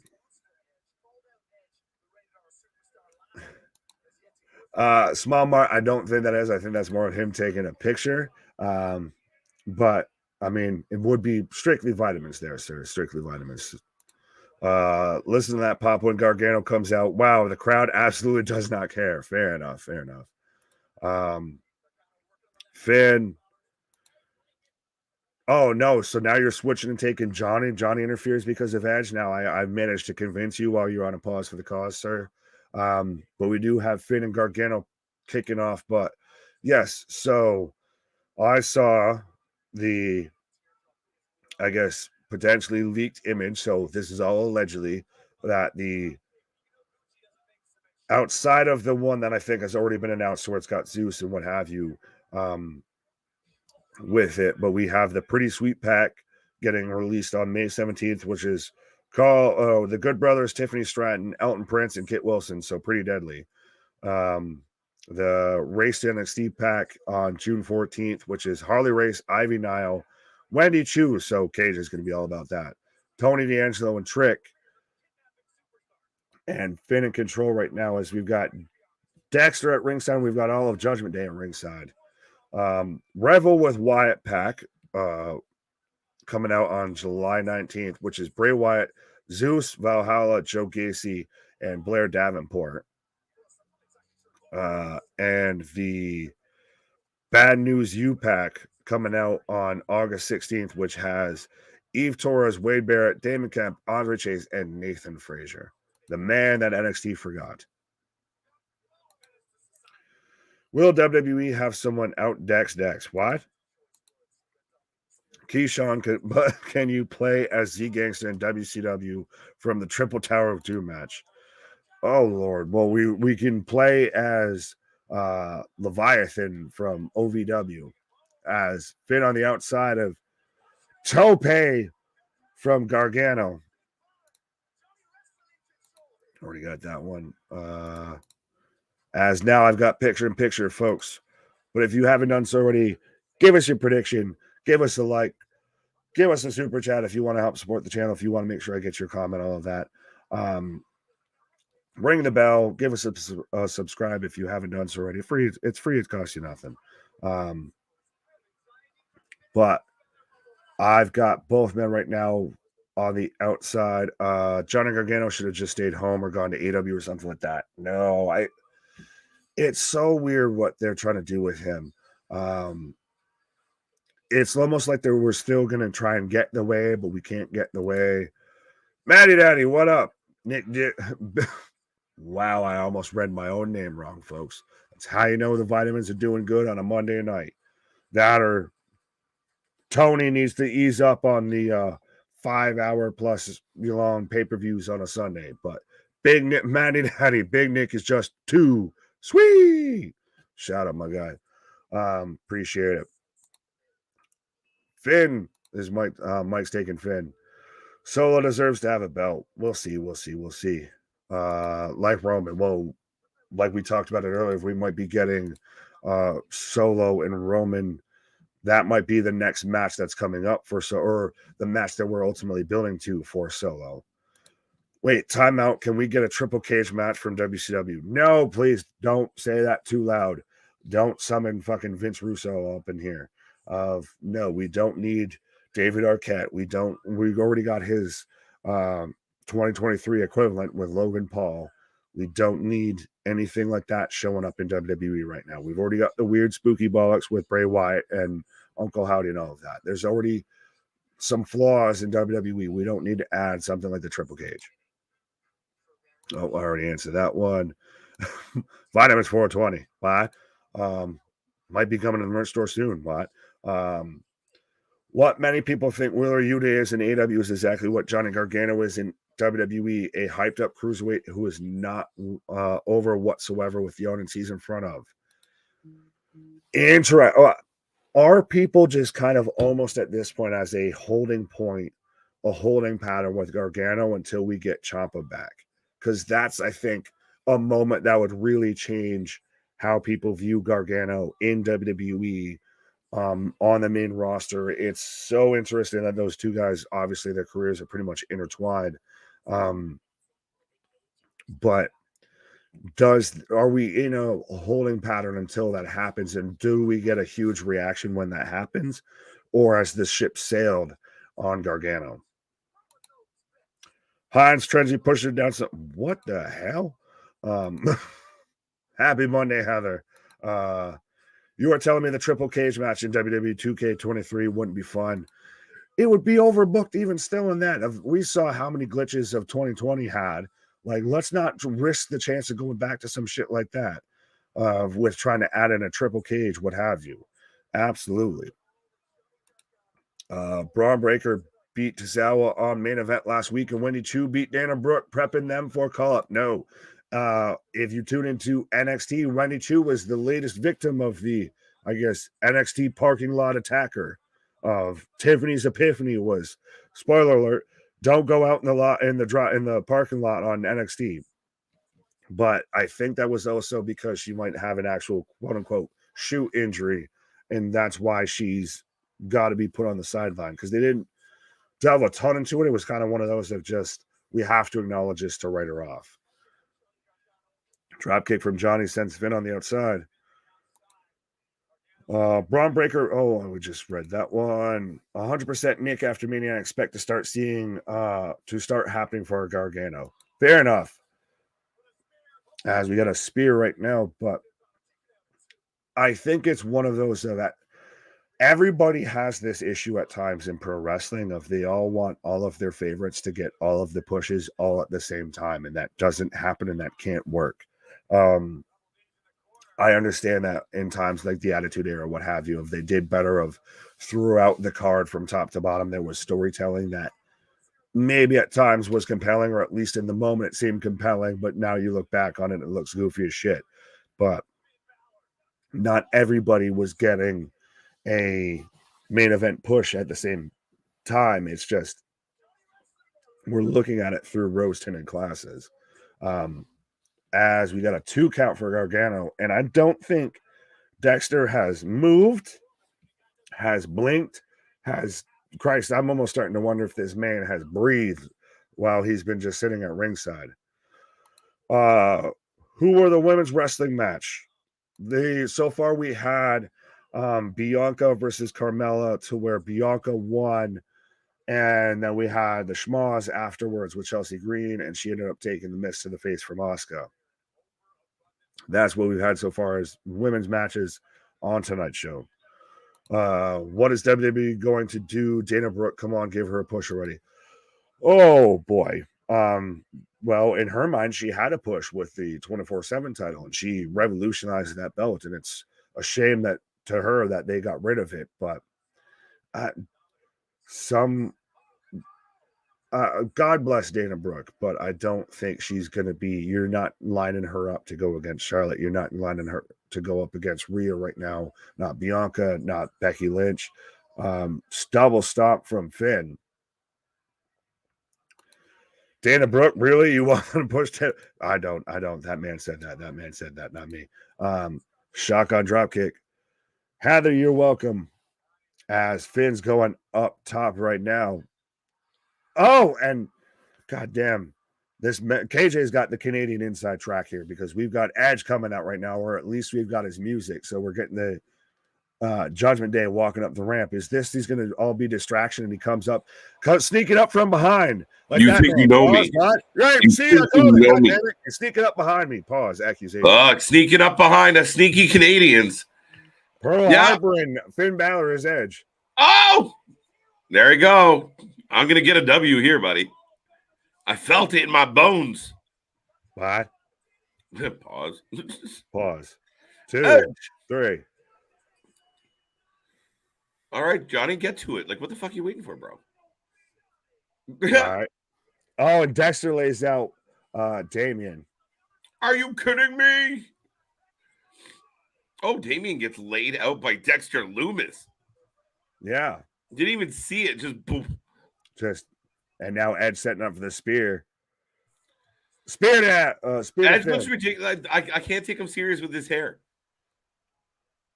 Look at this spear. That's what he looks like. He looks like, fucking Nickelback Pro Wrestling. We thought we knew you, then you got a haircut. Now we're not sure. This is how you remind me. Hey there, my buddy. What's up? Hey there, hi there, ho there. Dana Brooke is one that you got quite a shit right there. I'm like, what? Well, I was going to read this one. I was just trying to look through quickly. I don't know about Dana Brooke. I'm sure she's all right, man. I mean, she's another one that she just sounds so scripted, so unnatural, not really sure who she's supposed to be. She doesn't really have an identity. She's just wrestler number 3. Yeah. I'm going to do what they can do with Dana Brooke. Bounce. Ivar is here. I was like, where? No. He's bringing out the demon. Yeah, I think so. I think it's Mania. You give him a big entrance. Why wouldn't you? And I mean, I think he wins. I think there's a good chance he could win this.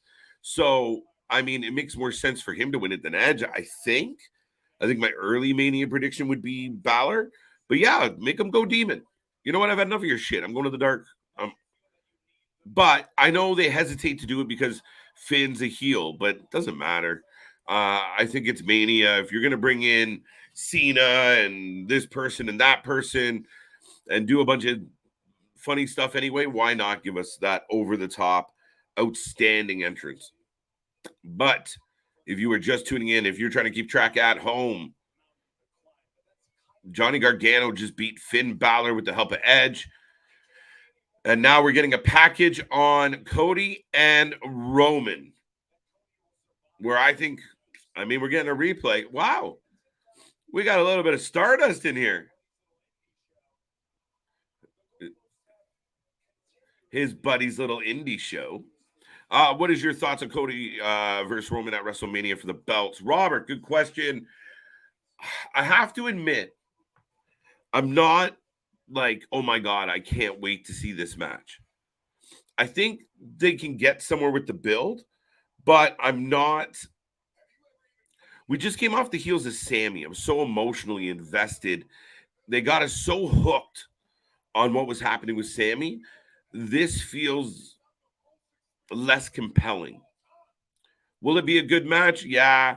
If Cody keeps coming out and giving monologues in a repetitive format and in a rehearsed format, I think the crowd's going to start turning on him slowly. And Roman, I thought, ate him alive on Friday. I thought Roman was better on the mic. He was more comfortable. I just saw that clip. You guys all remember the clip where Roman and Cena are in the ring and Cena hands Roman his lunch. Roman forgets his lines, doesn't know what to say, and it was embarrassing.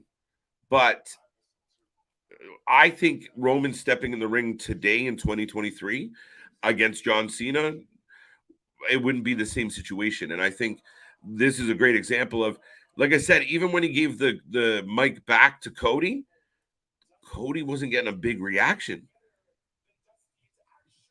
But we'll see how much conviction he can put behind it. I love Roman. Heather says she loves Roman. KJ, do we officially yet, if it's both belts on the line, maybe? Everything that's been advertised has been about both belts, Larry. Everyone's assumption is both belts. There's been no alluding to one of the belts being on the line and not the other, or one, night one, night two. I prefer it that way. You want it to be the marquee match. You want it to be outstanding. And yeah, I'm really intrigued, but I don't feel like Cody and Roman have the same muster. Like, I'm more interested in KO and Sami right now, seemingly going after the Usos, than Cody and Roman almost. And maybe I'm wrong on that. Folks, you can chime in. Give me your 2 cents. Give me your opinion, because I want to know what you think. I can sit here and talk all night long, but what do you think about it? Oh, Crazy Nikki. Crazy Nikki Cross is in the ring. 1,000%. Yeah. Oh, yeah. Winning at Mania. Okay. There you go. So Nikki Cross versus Candice up next. Get your predictions in on this banger, folks. If Finn is the demon at Mania, then Edge should do a priest gimmick and all right, Dave. Well, we might get like the darker Edge, right? The brutish Edge. Not quite the brood Edge, but maybe we'll get some blood. Maybe Gangrel make a guest appearance. Big shout out to Gangrel. Edge versus Finn should be a loser. Well, they're not going to do that, Mark, because I do believe, and it's been reported multiple times, and it resurfaced again this week, about the fact that it looks like Edge is aiming for that Toronto date in August. That would be a very apropos place for him to tip his hat and say goodbye. Yeah, I really think he sticks around till then. I really do think that's the next. That could be his farewell for sure. But never say never. You know what wrestling's like. Man, we still get Ric Flair trying to get in the ring. So who knows? It's called a promo, kid. If you want to be the big dog, you're going to have to learn how to cut one. I love it. Dude, that's exactly what that line is. And we've used it you've used it multiple times on this channel. Yeah, that promo is outstanding. And that's not the Roman. Like, to see Roman back there with the goatee and the vest on, and he looks so stiff and so uncomfortable. And to see the Roman we get now with the swagger, the attitude, the my shit don't stink. I'm the king of the mountain. I'm the head of the table. Nobody's going to stop me attitude that he has now. It's night and day. A Roman versus Cody promo back and forth like Friday a few years ago with that Roman, it doesn't deliver. It doesn't hit the mark. But to see Roman now, like I said, in my humble opinion, Roman got the better of the exchange. I think the crowd responded more to what Roman had to say than what Cody had to say. True, Big Nick. Yeah, I saw it, but I remember exactly what Cody said to Roman. I feel Cody is on his game right now. Listen, Cody's been on a push. Cody's been on a ride. I don't dislike Cody. Don't get me wrong. I do like what they've done with Cody. It kind of wrote itself, right? I felt like they could have made the Rumble a little more challenging. I think it would have made it feel less than a little less of a, here, we're forcing Cody at you. Like, I mean, Cody, I wanted to win. Cody was my early prediction. Now we're going to Mania, and it will all depend. It will depend on how interesting they can make it over the next few weeks. At what point, we still have all this other stuff going on. I do believe if Triple H was to think about it, the best thing he could do is merge these two stories, make Cody part of the crew. KO comes around, decides to help him out. Jay finally makes his allegiance to Roman, and you make it that kind of war. Right now, the two separate stories, I honestly feel like all the shit with Sami and KO is a little more interesting than Cody. So I think you got to get him into it. Keeping him at the distance isn't going to work, I don't think. Oh, I'm getting an ad for Jeddah. Got Piper Niven for the win. Oh, it's Piper. Sorry. I misspoke. Piper for the win. Cross for the win. Piper for the win. I'm going to go Piper Niven. I have to. Two Scots. I'm torn. There are two belts. There is just one title now. Like in 2022 with the undisputed title and the 2014 with the two world title belts. I mean, essentially, yeah, Dave. That's kind of how they're presented at this point. You're not wrong. Every once in a while, they will mention them as separate things, but yeah, to your point, I'm happy that you're on. I'm happy that I'm on too. Thank you.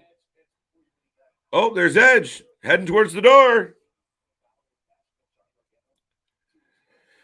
Yeah, I've been watching Sami Zayn and KO go after the Bloodline. Yeah, right? I don't disagree with that, Robert.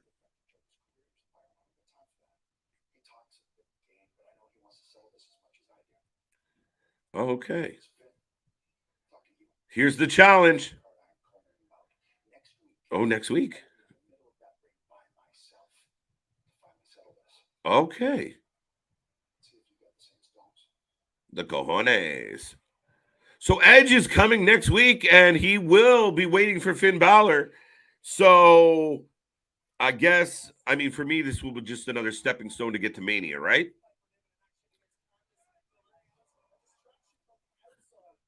How do you guys feel about Piper Niven being back, by the way? Do you miss Dewdrop? I miss Dewey sometimes, but I think Piper Niven is excellent. And she did lose to another roll-up. It's tough. I do think they should run the Battle Royals as pre-show matches for each night. Not a bad show, Dave. I like that. They generally have got away from doing anything on a pre-show. So really, if you want to be entertained during a WWE pre-show, tune in here. Because, yeah, I don't know. I find their pre-shows a bit long, and I don't know. There's certain people I don't really care what their opinion is. Sorry. Nikki versus Piper, KJ, not Candace. Thank you, John. Yes, clearly Piper Niven coming out to the ring, and I'm going to choose Piper. So there we go. I'm used to seeing both of you on. Nick will be back. He's on a pause for the cause. I am the table. Roman will soon say. There you go. He has been the table. So we'll see. Right now, oh, shit. Nikki jumped. Nikki jumps Piper. She crazy. She crazy.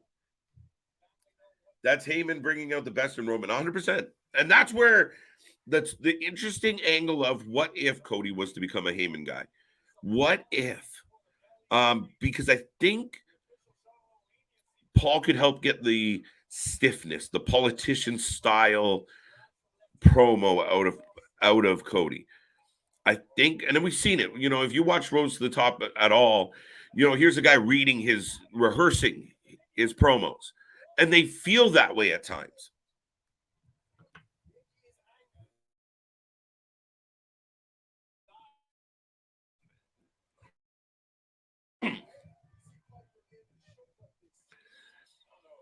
Edge did the post-fight presser. Didn't sound like he was planning on retiring this summer.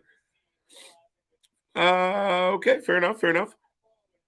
I really don't know. I mean, I'm just telling you what it's been reported and said, and it could just be dirt sheet speculation. But yeah, I mean, how much longer does Edge go if it's not? I mean, even to the point of how much more is he like? Oh, here's Edge again. I believe he's lost some appeal just because of the way, very in and out right now, right? Oh, bit of a botch on the. A little bit of a botch on the finisher, but it is over. I guess a bit of a deep six. Like I said early in the stream, he's right. He's on a completely different level than anyone else. Yeah, that's where we talked. We talked last week a lot about the Wrestling Observer fan vote, and you see what the shit.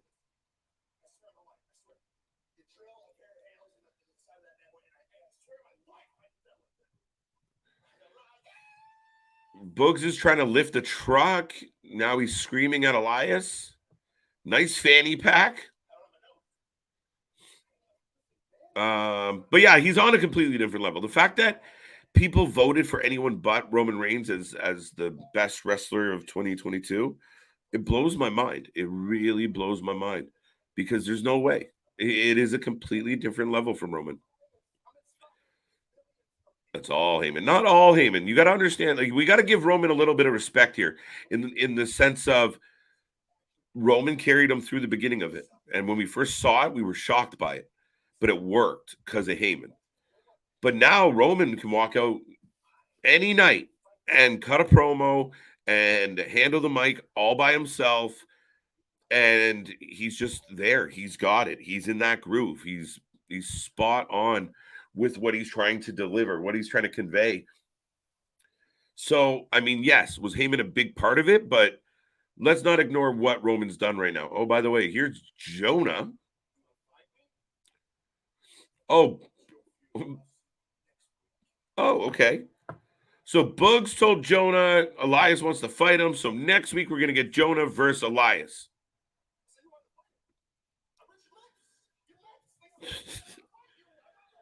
I'd like to see the other Bloodline members turn on Roman. Yeah, Dave, I kind of like that. I mean, I've kind of pitched it a couple times where I think if I was writing the conclusion of the Bloodline, you do it very Denzel style, right? Like, King Kong ain't got nothing on me, right? Have everyone kind of turn on him. Have that moment where he's in the middle and finally the head of the table is dethroned. Finally, the reign of Roman is all but over. Finally, John Cena. There you go. John Cena is up next, ladies and gentlemen. What are we going to see? I expect Austin Theory. So how about this? All the people in the chat right now or on the live stream right now, thumbs up or thumbs down. Austin Theory comes out. Oh, I missed that, Matt. KO and Cody talking in the background. So that's maybe Cody becomes the conduit. He's the one that puts it all together. Listen, KO, I know you got beef with Sami, but we're not going to beat him alone. I can't beat him alone. You can't beat him alone. Sami can't beat him alone. But together, we can achieve our dreams. That's what I see. That's what I think. And that's your way of keeping a very favorable shine on Cody Rhodes. I think he needs it. I think he needs the support. I didn't see it. Thumbs up from Dale. Thumbs up for Austin Theory. Austin Theory comes out with the spinner. Yeah, I think that would be nice. Speaking of the doctor, Spinneroonie. Spinneroonie. I think I kind of have said that before. I think that you'd use Cody Rhodes as the conduit between KO and Sami of, all right, now kiss and make up. And like you said there, if it helps Cody get the heat off of them, of the positive vibes off of them, and prevents that Boo Earns reaction at WrestleMania. Yeah, it kind of would, because it kind of should, for the most part, unless the most stubborn of fans. But even the people who are like, oh man, we really want to see Sami do this. When he's part of a collective that's taking them down, you kind of go, all right, let's go, guys. Like you kind of root a little harder for, Cody, because he's part of the cause now, right? Right. What are we thumbs up and thumbs down in here? Whether or not we're going to see Austin Theory. Oh, well, we've got a thumb up, a thumb down, a thumb up. Kayla with a thumb down. Thumb down. Thumb up. Larry's already taken claim of saying, see, I mentioned that trio in December. KJ, I mentioned, yeah, there you go, Larry. There you go. Well, and since I heard you say it, and I wanted to get to this, so Jonah versus Elias sounds biblical. The man answered his own question. It does it not? It does, right? Yeah. Right? In the Bible match. From the book of Vince 316, Jonah versus Elias. Jonah versus Elias. Unreal. That would be the is that the Attitude Era? Right. Book, instead of the New Testament, the Attitude Testament. Right. But no, I mean, now we got a lot of compelling possibilities, but I do think that Cody's on a thin line. I think the fans could turn on him. Well, we've halfway talked about it, of looking at it from the angle of, do they cheer Roman? And it could just be literally that Boo Earns, you're not Sami Zayn. So were you saying adrenaline in my soul, or were you saying boo? So Becky G is performing America the Beautiful, and okay. Who in the Rudy Blue hell is Becky G? Yeah, I thought it was maybe, no. I'm Canadian and I didn't get it, but no, it might just be an age thing, but a vintage thing, I'll say. My boo, Keyshawn says, there you go. Someone knows her. Okay, well, explain her. Who's Becky? Hey, and he's tearing up instantly. Dude. He's gotten to that point to where he's a legend, to where love him or hate him, you pop for him when he shows the fuck up. Well, man, I'd argue he's probably number 2 on top 3 actors that were professional wrestlers. He's up there, yeah, absolutely. I mean, he's done a good career. I think it goes Bautista. I think it goes Cena, and then Dwayne number 3. But here's the thing, and I think people hate on Dwayne, but whether we like it or not, man, the guy is the number 1 box office draw in the world, period. Not if you look at Black Adam.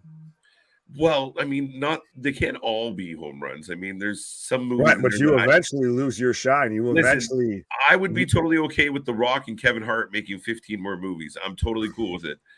I don't give a shit what anyone says.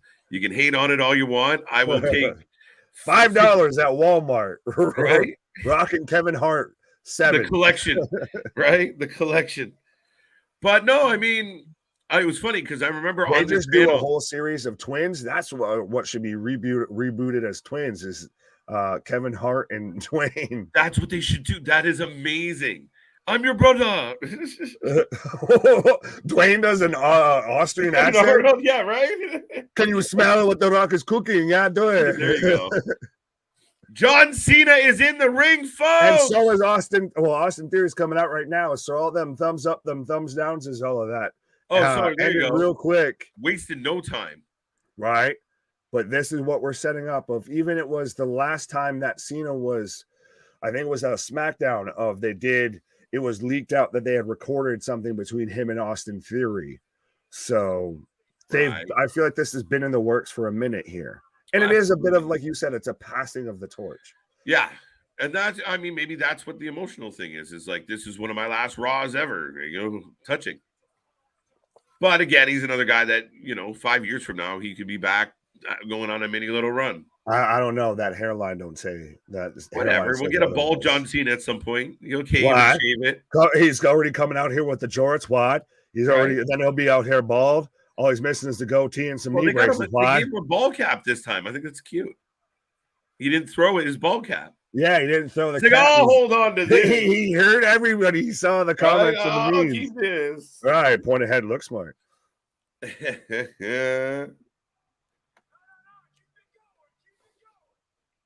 Cena. Now, I've seen some people say that they've kind of taken everything that was actually heelish about Austin Theory and taken it off of him in that Vincectomy, and now he's just kind of generic bad guy. No, I think as he went along here, he's found himself. Like, he's quite a dick. Pause. Right? Like, pause all the way on that time. Now, clip that, me, do whatever you got to really, do. He's really found a groove to me. Like, I think he's in a comfortable spot where he comes off as a really arrogant pain in the ass. He is what Logan Paul is as an actual professional wrestler. Well, he said, I only became champ because of you. The hustle, the loyalty, the respect.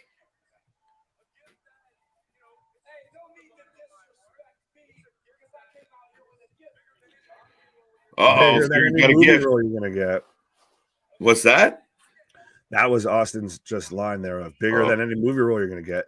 Boston usually dislikes John Cena. No, they don't. It's his home goddamn town. Right. Speaking of someone who lives in New England, so I agree to disagree. Cena. Why does Cena look sad? Well, I He's think emotional. Like AJ hit it. Yeah, it's more just emotional. And this might be one of his last, like you even said, it might be his last Raw or his last Raw in his hometown for sure. Maybe, yeah. The last time he does rest, he comes out in front of his hometown. Yeah. It's funny because he's kind of like slightly hunched over and he looks a little meek. You'll find it. Oh, so small mark. Becky G was cast as Trini in the film Power Rangers from 2017. Oh, I missed that. My bad. I was going to say that's on the watch later list up there with Fast and Furious, Infinity, Power Rangers, Here Comes Megatron, right. all those movies. No. Yeah.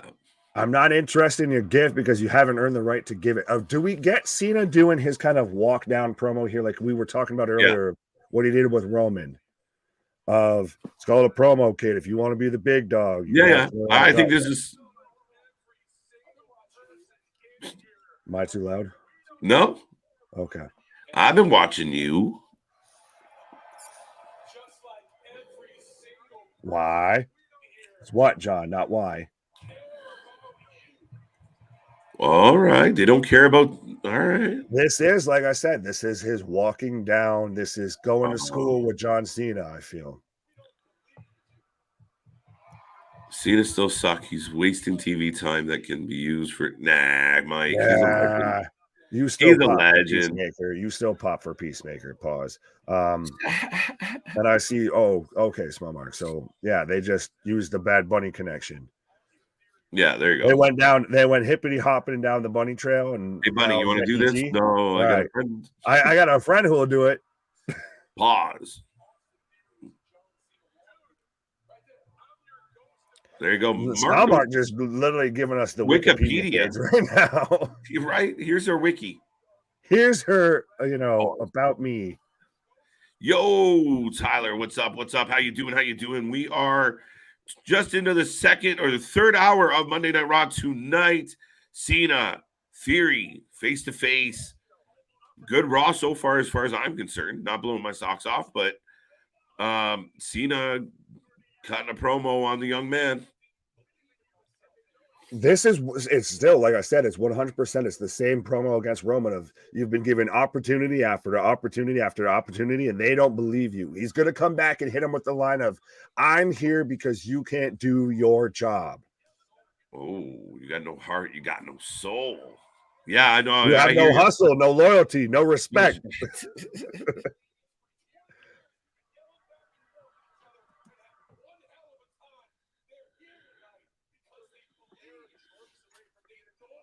You're a pair of trunks away from being a jabroni.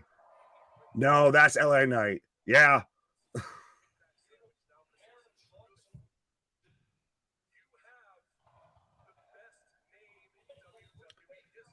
You have the best name in WWE history.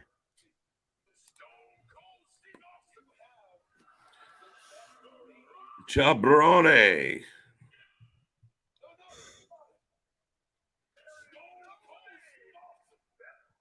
There's no name better than Austin Theory. What? The Undertaker.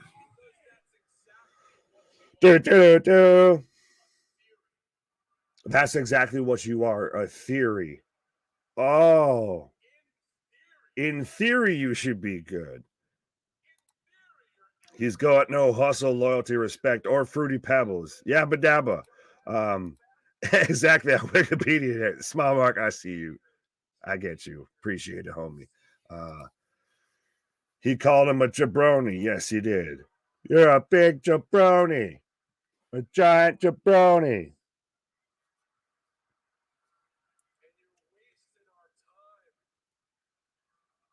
Saying you're wasting our time. Again, like I said, if this gives me still, it's Roman Cena again before their match at No Mercy of Cena's just walking this man down. Shut up, turn around.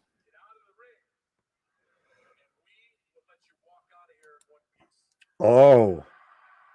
Cena's saying, shut up, turn around and leave, and I'll let you leave here, or will let you leave in one piece. What are your thoughts on new pay-per-view about King and Queen in the Ring? It's going to be interesting if they actually fully pull it off and how it's going to happen when they do.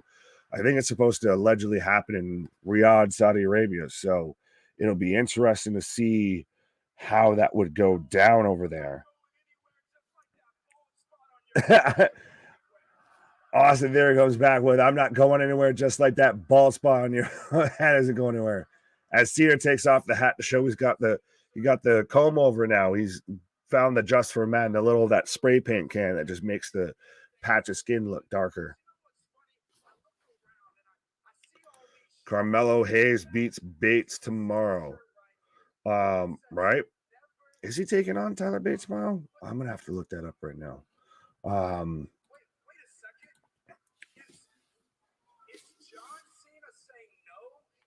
Is John Cena saying no? Oh, so we're going. So Austin Theory going after the armbands on John Cena. The hat says respect. So we'll see we're pointing out the hustle, loyalty, respect. The never give up with the little hand towels that Cena would always throw out.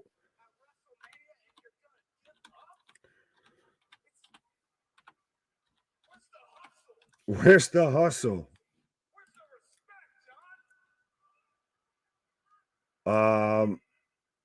Yeah, no, Carmelo and Tyler Bate. I was about to say that happened last week. That's not on NXT Roadblock. I thought they might have been. I wasn't sure if they were having a rematch or something. But yeah, no, that happened last week, and I believe Carmelo Hayes did pick up the win. Jabroni sounds like a pizza topping. Yeah, I have the gabagool, the jabroni. How you doing? Keep it moving. Why? He's got a golden ticket. 27 May 2023, WWE King of the Ring, live from Saudi Arabia, Jeddah. Oh, so it's Jeddah, not Riyadh. And the next day, Double or Nothing, live from Las Vegas. I think Triple H going to Vanish Tony. I don't know about that. We'll see. If everybody kind of counted out Tony Khan when it came to Revolution, and that show very much showed up and showed out. John Cena can just come back with saying just nobody cares and he gets a pop because it's Boston. That's right. All these shows blend together. Too much wrestling, right? Why? No such thing. we cover it all. Sometimes no such thing. Sometimes the vitamins get the wrestling Rolodex stuck together there. 14 hours live in 3 days. Why not come back for another 3 more? What? What? It's a little bit smoky in here. You lose everything. He has hearts on his earrings, does Austin Theory. What? How do you feel about this this promo? How are we doing in the chat right now? What? It's him walking down Austin Theory again. Like I thought Austin Theory answered back pretty good though. With you don't have, where's your hustle, your loyalty, your respect? Well, I mean, you call him out for what he's known for. Yeah, well, it's so on the nose. It's nothing. You got to come with something creative, kid. You are lazy. You are full of crap. He said they piped the noise in. There you go. Super Cena. Do. Cena talks about, yeah, there you go. What? Boston? What? Okay, Dave. No. What? I have not.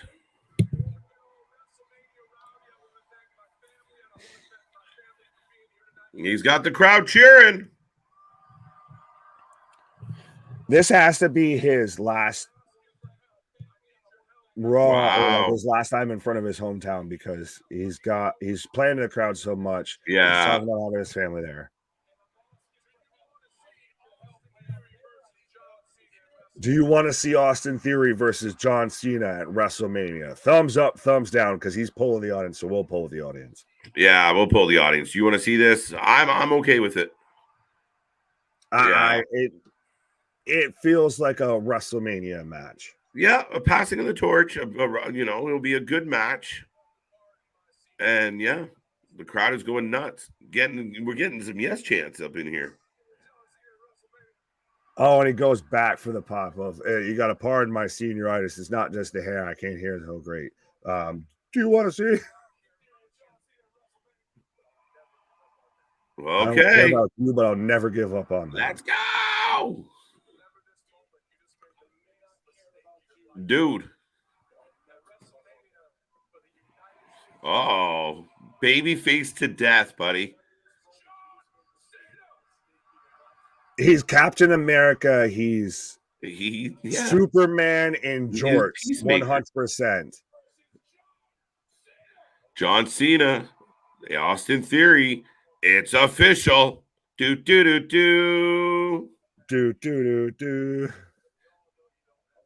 WrestleMania. No, we don't have it here as he gets a little sack tap in. Oh, wait. Oh, not tab. What's your little cheap? These nuts. We need to work on that last bit. Wow. Cena did get all of that. Like that was Cena's moment. Do. Oh, he still got Mike. But Boston needs to see somebody who. So we're getting Austin Theory versus Cody Rhodes right now. So we're again getting the extra little rubby of, we're getting Captain America to, the passing of the torch to Falcon as we're getting Cody Rhodes coming out. God damn it. Oh, all right. Oh, and they're having a moment. Hold me closer, Cody Rhodes. Hold me closer, Johnny Cena. Something, Cody Rhodes.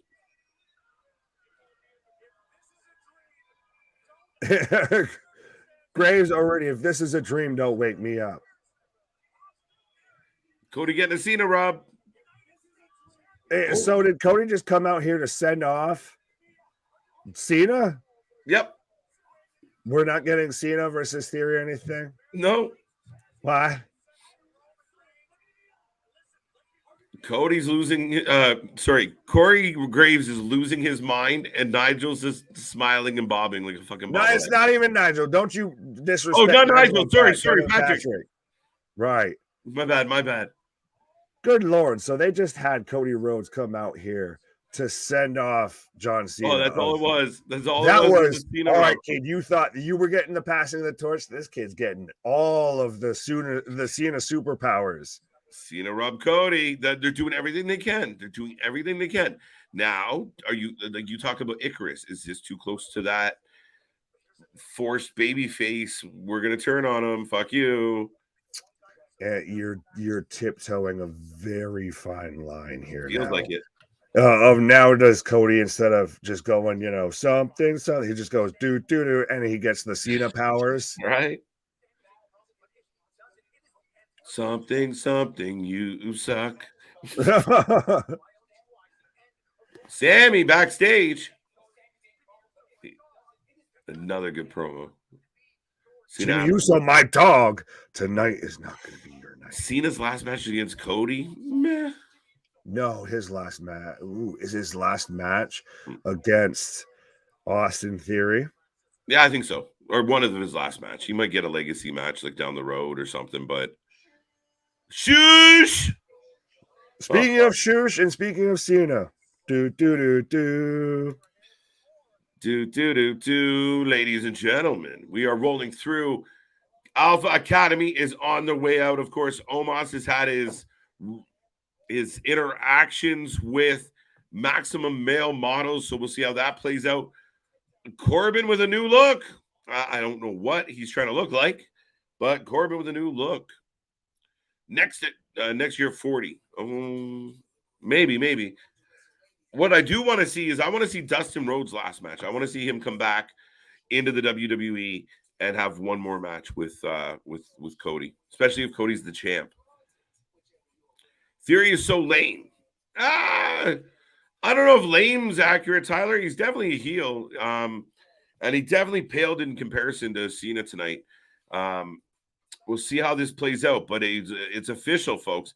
If you were just tuning in, we are going to get Cody Rhodes and Roman Reigns. You already know that, but that's not what I was talking about. We're going to get John Cena and Austin Theory at WrestleMania.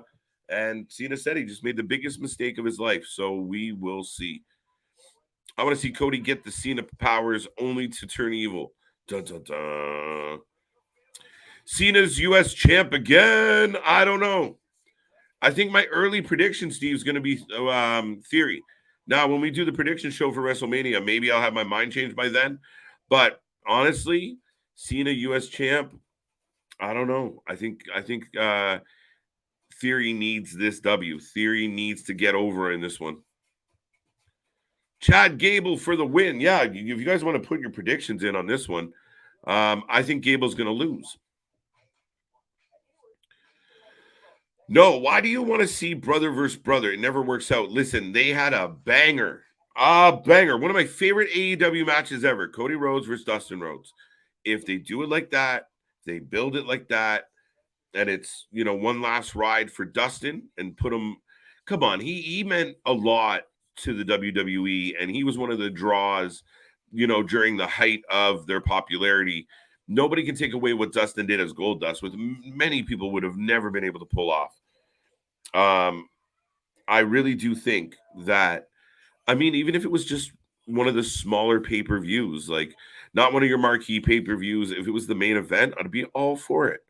Cody Rhodes versus brother, you build it for a few weeks, and you sell us on the hope that Dustin might be able to do it. And you have, you give us kind of what AEW gave us, but on a grander scale, I think. Imagine John Cena and MJF promo. I would be good. I think maybe recency bias, but I think MJF might pack a harder punch than John Cena. John Cena, no slouch, though. That'd be good. Right now, I'm coming out of another commercial break. Theory loses B2B Mania, McAfee, and Cena. Nah. Bit of a reach, Mark. I don't see it. The marquee matchup right there is going to be Cena and Theory. The future and the guy he consistently gets compared to, John Cena. I think it's needed. I think it's good for Theory's career. So, yeah. Okay, Sean, the Miz interrupts. Meh. Gable to win. LOL. What's tomorrow night? NXT Roadblock. What? WrestleMania 40 next year will be in Philadelphia. I want Bailey. What? There you go, Clay. Clay's excited. Yeah, tomorrow, NXT Roadblock. Cliff and Nick will be here to bring you all the action of NXT Roadblock. It should be a good show. Lots going on. 6-man tag will be the main event, I do believe. Braun Breaker, the Creed brothers going up against Indusher and Jinder Mahal. Got Corbin for the win. Yeah, I got Corbin. Corbin needs a win. But then again, it's so hard. He loses so much. Dale, I don't know. I'll go Corbin. I think it's going to continue to tie in this Maximum Male Models thing. So I'll go Corbin. And his bow out being the WWE Undisputed Universal title match would be great. Yeah, right? Fights his brother for the title. I like it. I like how it sounds. And I think it's good. And I mean, I think it's a guy, like I said, and he doesn't even need, like, I would love to see like one more grand Gold Dust entrance. But I'd almost like Dustin to wrestle kind of how he is now. Maybe he goes half gold face paint instead of going full Gold Dust. But I would love to see that entrance. Bring back Marlena. Let's go. When we had Rhodes versus Rhodes in AEW. When had? We had? I don't know. Do we get another Hollywood backlot brawl? Right? Right, Mark? Classic match, Roddy Piper. Corbin wins. All right, we'll see. We'll see.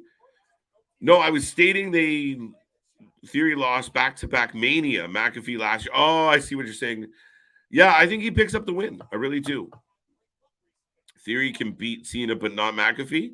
Things change, right? At that point in his career, he could not beat Pat McAfee. He lost, with reasons, or he wasn't where he is now. But now he's the U.S. champion.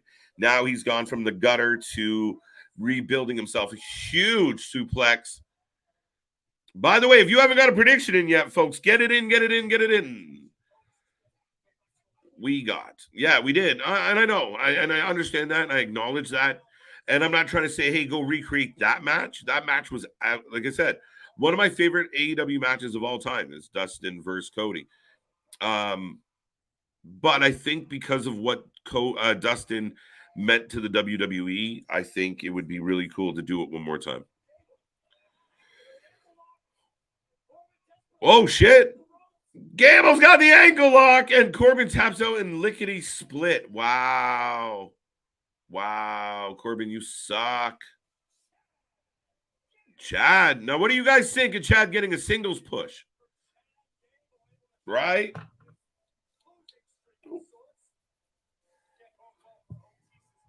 There you go.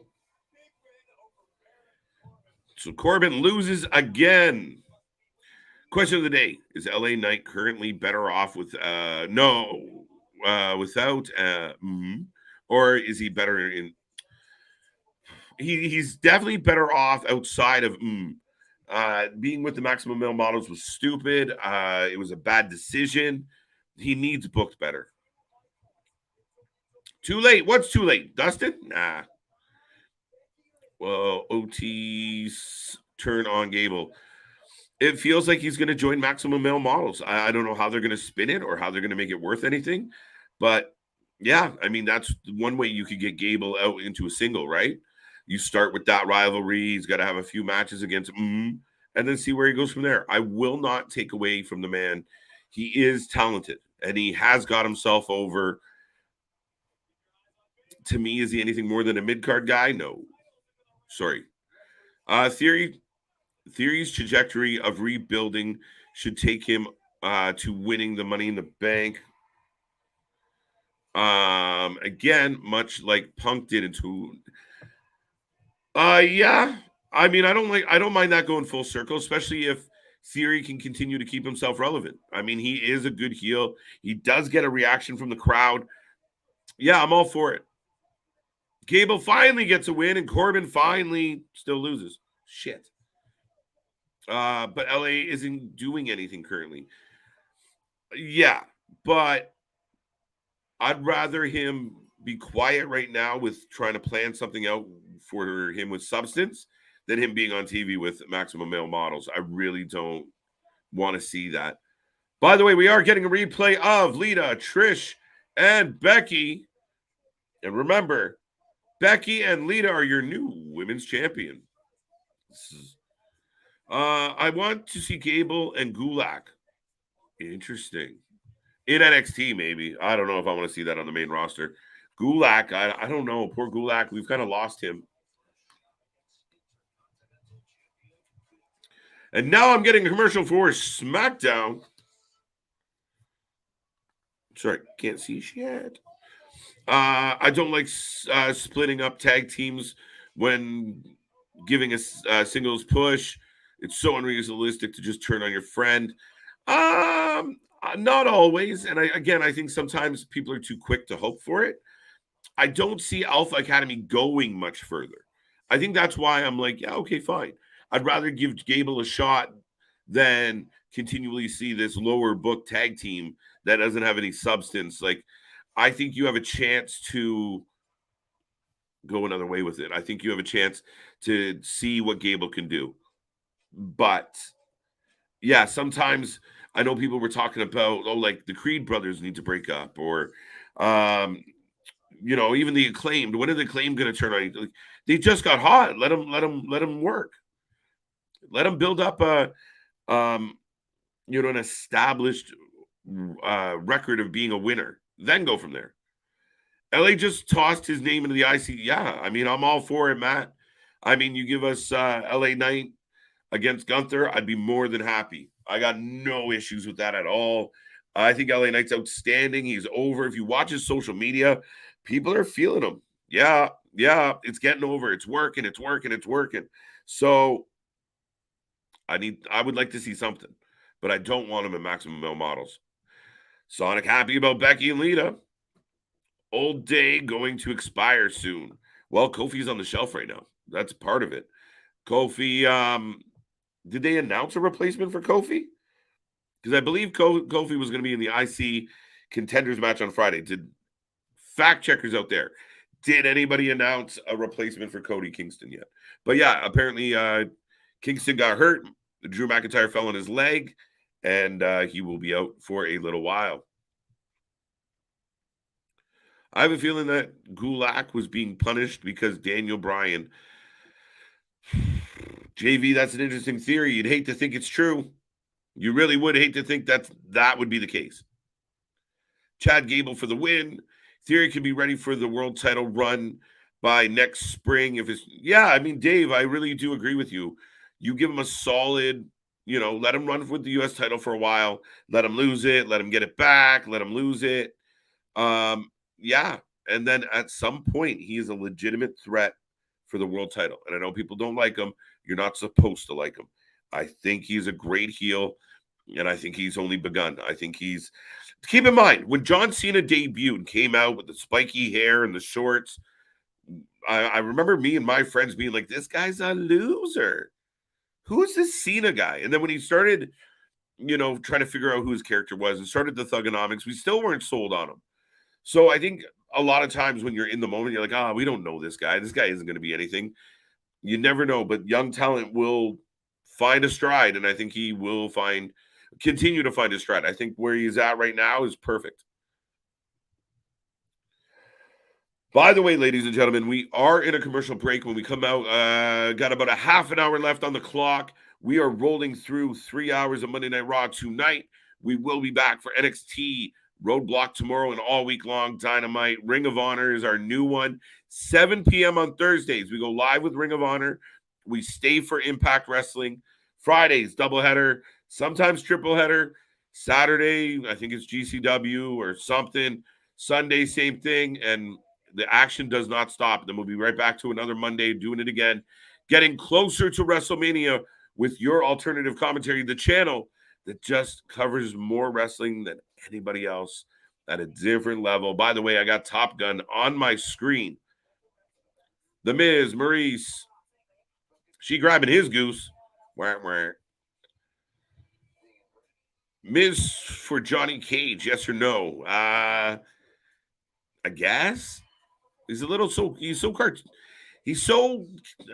like just goof. Like you don't take him serious. Depends what type of Mortal Kombat movie you're gonna do, right? If it was a little more playful, you could probably pull it off, but I'd like to see someone a little more serious. Lindsay, welcome. New to this show where Carl Anderson started wrestling is where I'm from. That is excellent. Welcome to the channel. Welcome to the stream. Thank you for being a part of the family. We do this all the time. So we are rolling through. We are getting back out of a commercial. I know my feed's probably a couple seconds behind by design. So we are continuing on. We're getting a little reminder of the things that are happening for WrestleMania now. Logan Paul and Seth Rollins is official. John Cena and Austin Theory is official. Edge and Finn Balor, all but official. And here comes Becky. No, Gulak is a developmental coach. He is losing his as an enhancement talent. Yeah, I mean, realistically, I like Drew. No hard feelings. I think Drew would do great if he went over to like Ring of Honor, hung out for a while. But yeah, as far as like, what are you going to do with Drew on the main roster? You know, Drew Gulak versus Drew McIntyre. Here comes Lita. Miz for Johnny Cage, got that one. Ethan Page is more. Let me think. Who's a Johnny Cage? LA Knight would be a good Johnny Cage. Let's go back there. I think he would pull it off perfectly.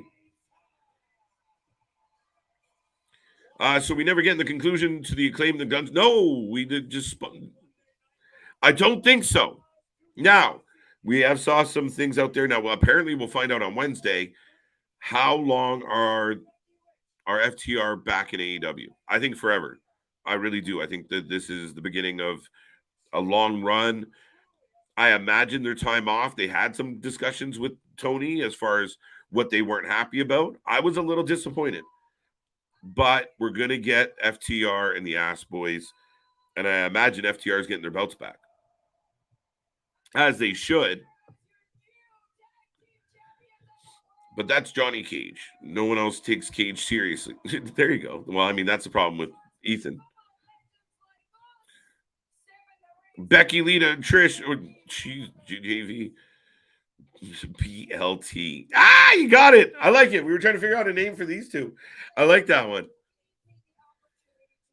Somebody said Team Beckstream. I thought that was pretty good. BLT. I like it. The vitamins kicked in. Yeah. Perfect line for Miz, Johnny Cage. This is where you fall down. All right. My hand goes up, your mouth goes shut. Lita was the first woman to main event Raw, and Becky's the first woman to main event WrestleMania. Yeah, a lot of fun facts with this tag team. How do you guys feel about Becky and Lita being your women's tag champions? And who's next? FTR versus the Young Bucks at who? Will they go that way though, Dave? Will the Bucks go under? Will the Bucks show up and show out? Here comes Trish. The T in the BLT. JV, huge marks for that, buddy. FTR and Punk versus the Elite. A lot of people rumored this, but we got no Punk at Revolution. So, what happens? Could it be? Even my buddy Big Nick thought maybe Punk coming back, he'd go after MJF right away. I think the Elite story is where the money is. I think that's a story that needs to be told before he does anything. That's just my take on it.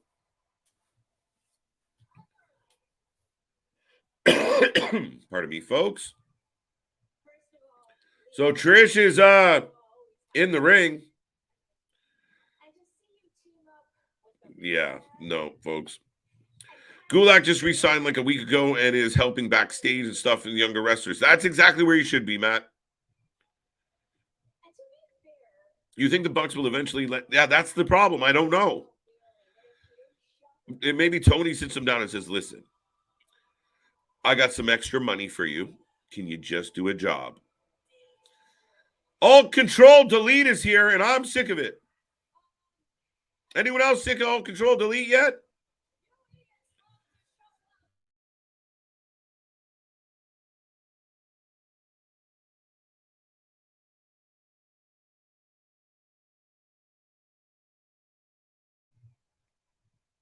All right, so here's Bailey and the girls. The man, the myth, the legend. Punk comes back. I'm curious, Steve. I want to see it. As a wrestling fan, I want to see it. The guy is a draw. No matter where he goes, he will bring numbers with him, period. It's undeniable. And I said from day one, Tony had to find money, had to find a way to make money off Punk and the Elite and all this bullshit. The only saving grace is if all this nonsense happens on your watch, is you turn it into money. And if he's unable to do that, even if he just brings Punk back and puts him in other shit, and you never really talk about the Elite Punk problem, I think it would be a fail. I think it's an L. I think it's an L all across the board.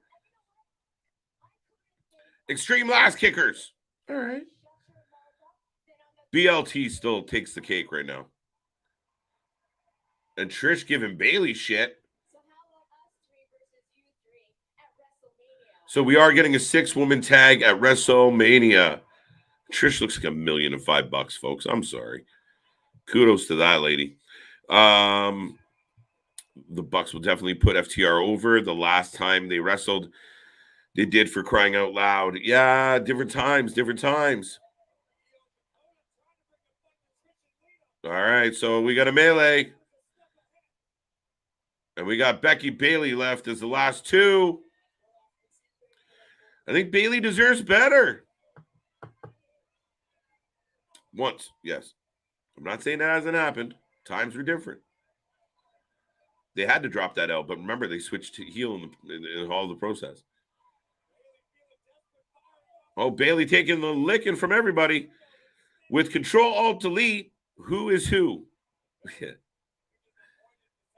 I like that. That's a good question. How do we go to this? Well, Control would be Bailey. Alt, I think, would be Dakota. And Delete is Io. Let me know what you think.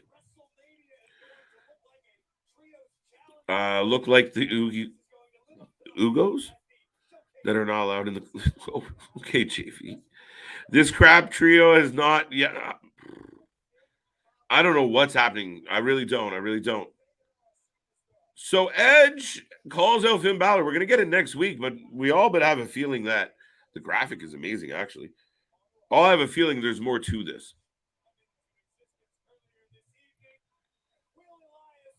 Elias versus Bronson Reed next week as well. I think he comes back at Double or Nothing, but after the main event to pick up feud with MJF. Yeah, that's what Nick thinks. So that's still what? We go May. So another handful of months away. So, all right. That's the conversation. Rate $1,005,000. There you go. It's a slightly more than that, Big Nick. But yeah, I'll take it. Damn, Trish ages like wine. Absolutely. And here comes Jimmy. What happened to Xia Li and All Control Delete? Yeah, wonderful question, Nick. We still to this day don't know why she did what she did. And they only really acknowledged that she did it briefly. And then we just moved on. We're like, just because we needed an out. That's all. Like, I don't get it. It never went anywhere. I don't know. So this Sunday, Triple H versus Batista on Rivals on A&E. Free pop. Save Omega versus Punk for Double or Nothing 2024. Too far. I think it's too far. I think you got to get into the meat of it right away. Everybody's chomping at the bit to know more. Imagine these guys start cutting promos where they let a little bit out of what really happened. Oh, yeah, Nick, you hit like a bitch. I knocked you out one punch. You're lucky you got hit with a chair. So, again, another title going to be defended at Mania. Why put the title on BLT if not to defend them? Waste to me. Yeah, I thought for name value for sure, Mark, that we were going to get Ronda, Shayna, maybe a fatal 4-way for the women's tag and just load it up. But no, we're going to get a 6-woman tag. Not my favorite choice. I like when the titles are on the line and you want to take the women's tag title serious. You want to, I guess. But it's hard to because it's consistently kind of booked like this. KJ, thank you. Now, What if Alt and Delete take out Bailey after they lose to Bex, Lita, Trish? To BLT, we got Alt Control Delete versus BLT. And something's got to give. Larry, you're not wrong. And I thought they were kind of playing with that idea before, but you're not wrong. If they keep losing, they're going to blame her or she's going to blame them one way or the other, right? Either, I don't know, two young up-and-comers. I don't know. But Becky deserves better. When Becky came back, I was pumped. And she's been booked like hot garbage since her return. Under. Looking weak. Under. So are you Becky and Lita lose those titles before Mania? What about Ronda, Shayna? I don't think they lose. Oh, will they lose the titles on the way? We got a few weeks. I think if what you do, Rocco, I kind of like where you're going with this. Maybe you set something up where it allows All Control Delete to cost them the titles, and then you get that. But I mean, if it's going to be Ronda and Shayna versus Carmella and Chelsea or something like that, maybe it's best we just keep the titles on the ladies that have it now. Maywood Juvie with the timetable with Hoovy on the timetable of injury he apparently had.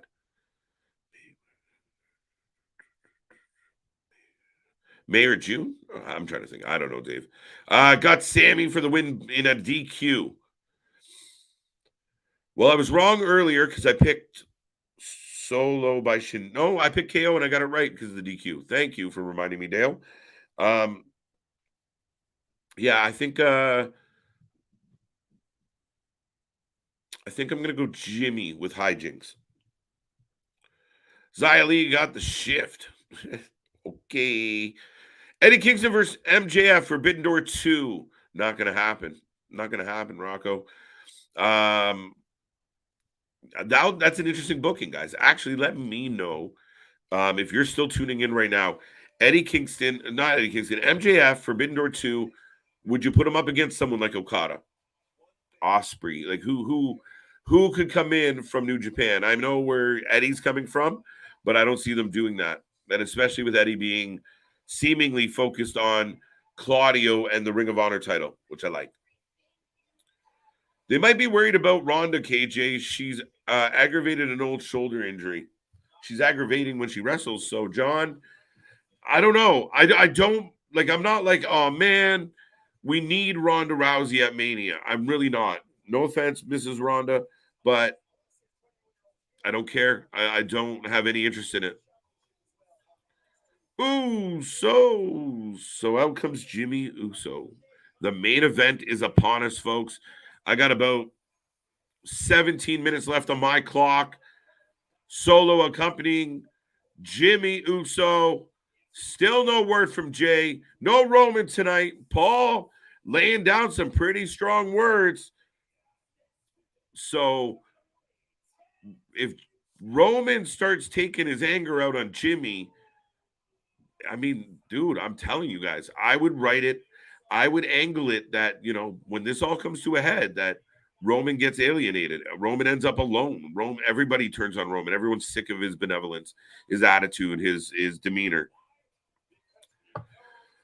The reason she did it is because everyone thought it was Mandy Rose. It was to draw attention away from Mandy Rose because Control Alt Delete was supposed to have a fourth member of Tegan Knox.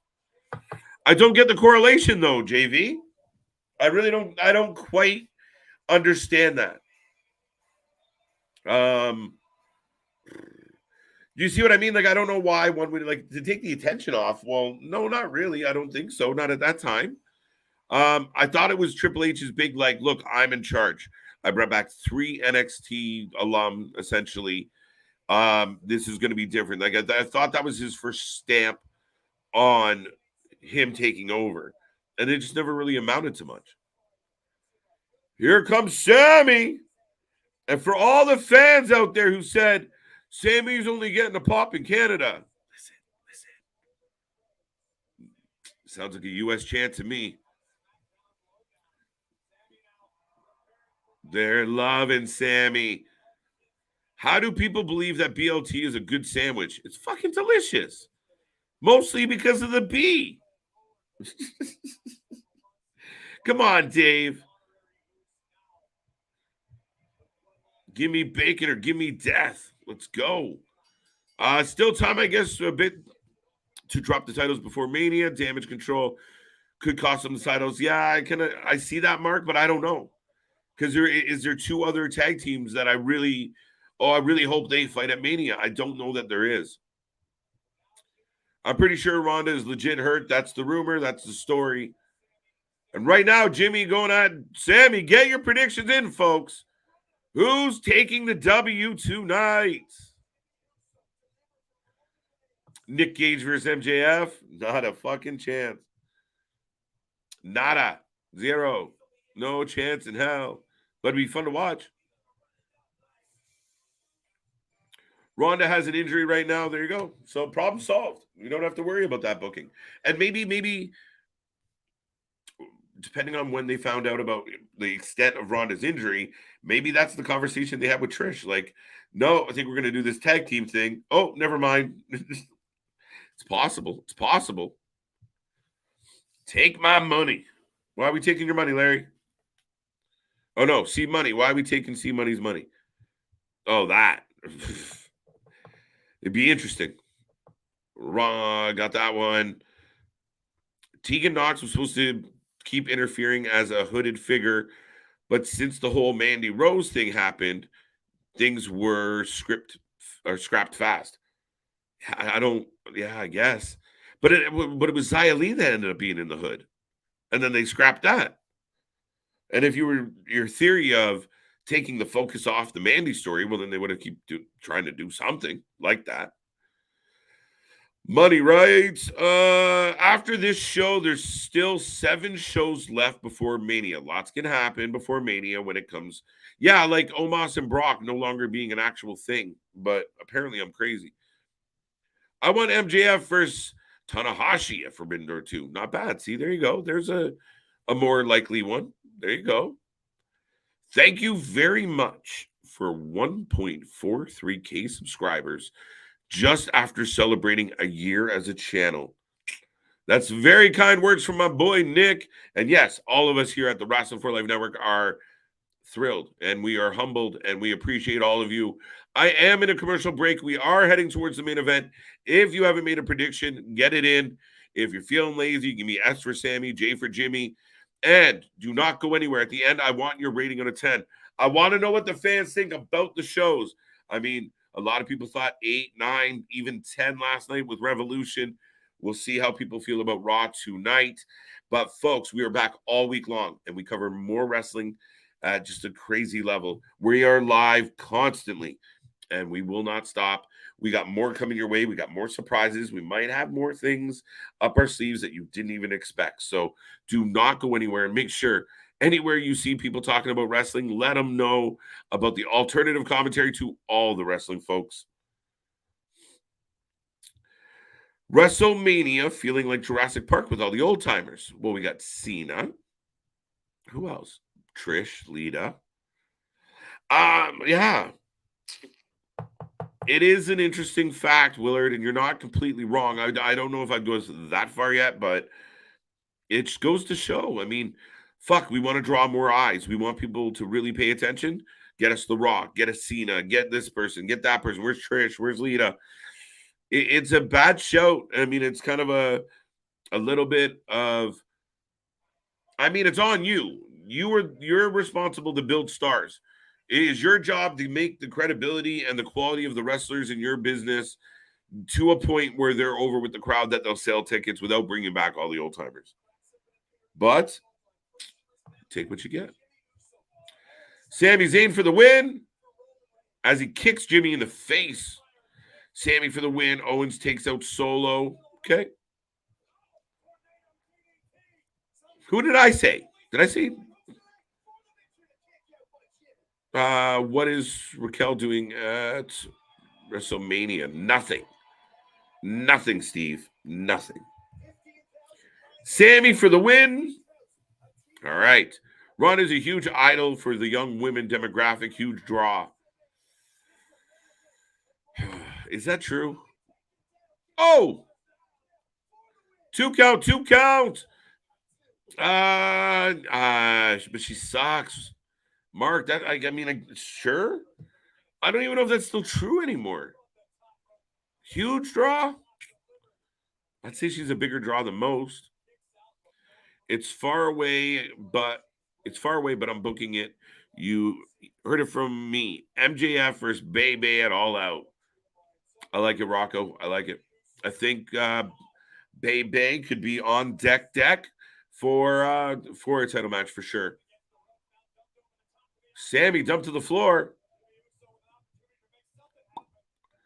Bacon will give you death.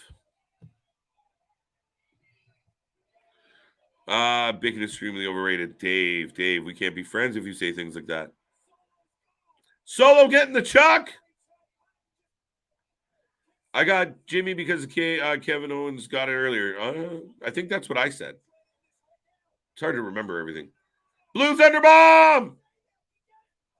I want him to win with a Blue Thunder Bomb once. Shock us. Oh, jumped into a commercial. Shit. Did y'all get a commercial too? All right. Jimmy kicks out and we're back to a commercial. Just remember, Roman choked out Jimmy to get to Jay to fall in line. Jimmy, Jay, Solo are brothers. Roman is a cousin. I like it. I mean, those are the threads you pull at. If you dismantle the bloodline, that's the type of shit that makes it happen. They look at each other and go, we family. He's not really family. He's kind of family. I'm all for it. I really do like that whole, like everybody turns on Roman. And that's how you finally take down the head of the table. You need the collective to do it. If they wanted to cool Sami down for Cody's sake, Jimmy needs to win. I don't think you want to cool down Sami. And I even think if Jimmy wins tonight, it doesn't cool down Sami. I think the best bet for Cody is get involved. I know people said keep him away. I said keep him away at first. But watching how this is evolving, I think Cody tries to help. Us three together can go this way. I think it works. I think it could work. I think I got some of these ones.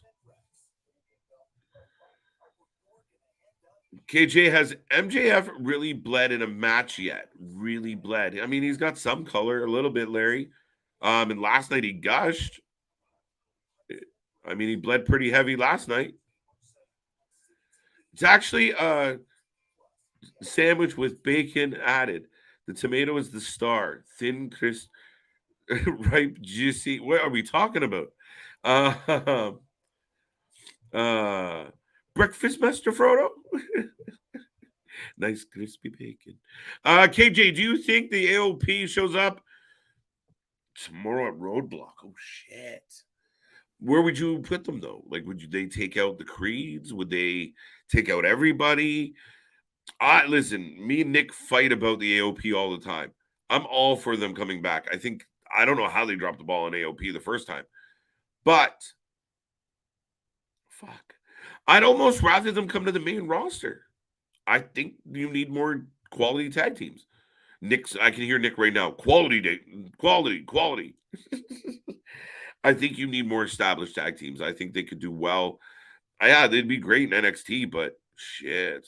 That becomes a very big tag team division quick. People actually thought Mandy getting fired was a story angle and she was going to get called up. And then when when the hooded figure came out, people thought it was her. So they scrapped the angle to avoid the drama. Oh, okay. I get it. Yeah, okay. I don't know. Zayn wins, John. Trish is supposed to turn heel at WrestleMania. Says who, Todd? Welcome, by the way. For life. I'm back from commercial. We got a few minutes left on this clock, folks. Nothing shocking tonight. Yes. Very indicative of a show a few weeks away from the main show, right? Locked in a couple. Oh, super kick. Locked in a couple guaranteed matches. some things to keep an eye on, some things that are starting to build. Look who we got. Jey Uso running down the stairs like he's on a mission. What is happening? Yeah, John, thank you, thank you. Match ends in no contest, no winner. Yeah.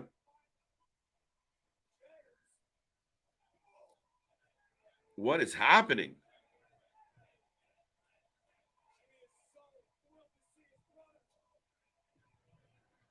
Raquel will be flexing at Mania. Whoa, kick to the midsection. So Jay's standing on the announce table. Oh, JV, heartbreaking. Sami gets a roll up. What the fuck? Second commercial break of the match. Yeah, that's kind of shitty money. Why are you messing with your main event like that? Squeeze another commercial in earlier in the show if you really need it, but leave the main event alone. You should be able to give us 10 solid minutes without a bullshit commercial. And a really surprising end to this match. Campbell, brutal. I think Solo come out and grab Sami. Larry, you know Raquel and Ray. Raquel is Rhea's kryptonite. If you watch NXT back then, she was. What the?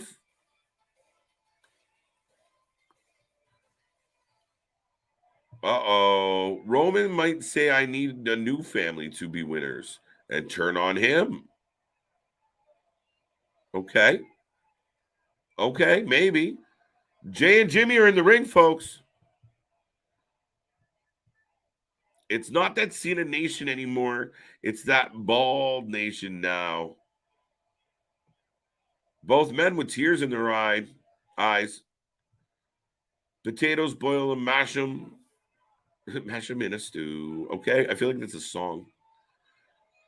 All right. What is happening? I feel like Jay's about to take out Jimmy.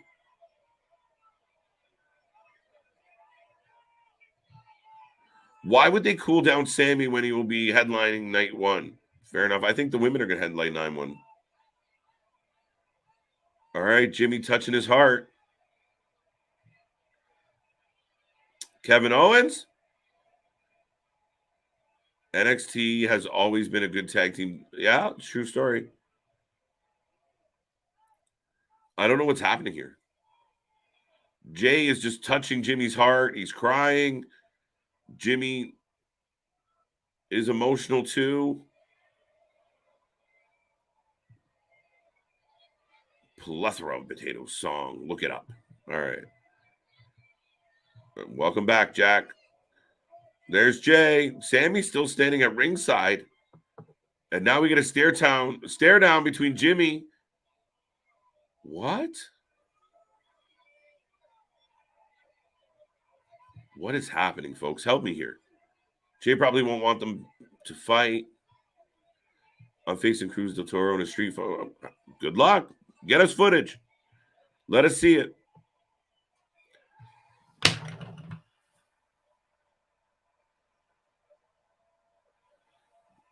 Ladies and gentlemen, the hug heard around the world. No, I don't buy it. I don't buy it. Jimmy. I don't buy it. I don't know. Oh, shit.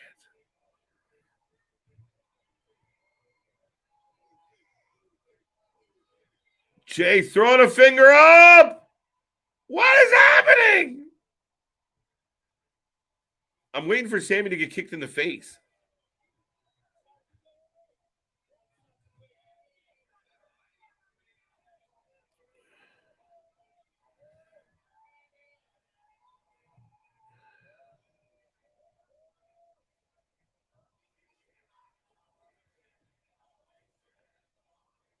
What does this mean? Ah, there it is. There it is. There it is. You had us. You had us. You thought I was going to choose you?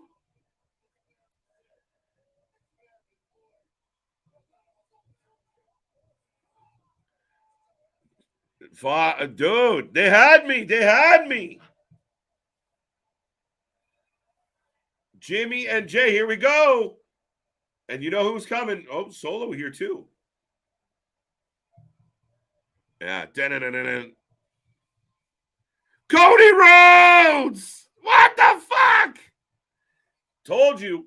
Bring them all together. We need to work together to beat the Bloodline. Wait, they're going off the air like this? Something, holy shit.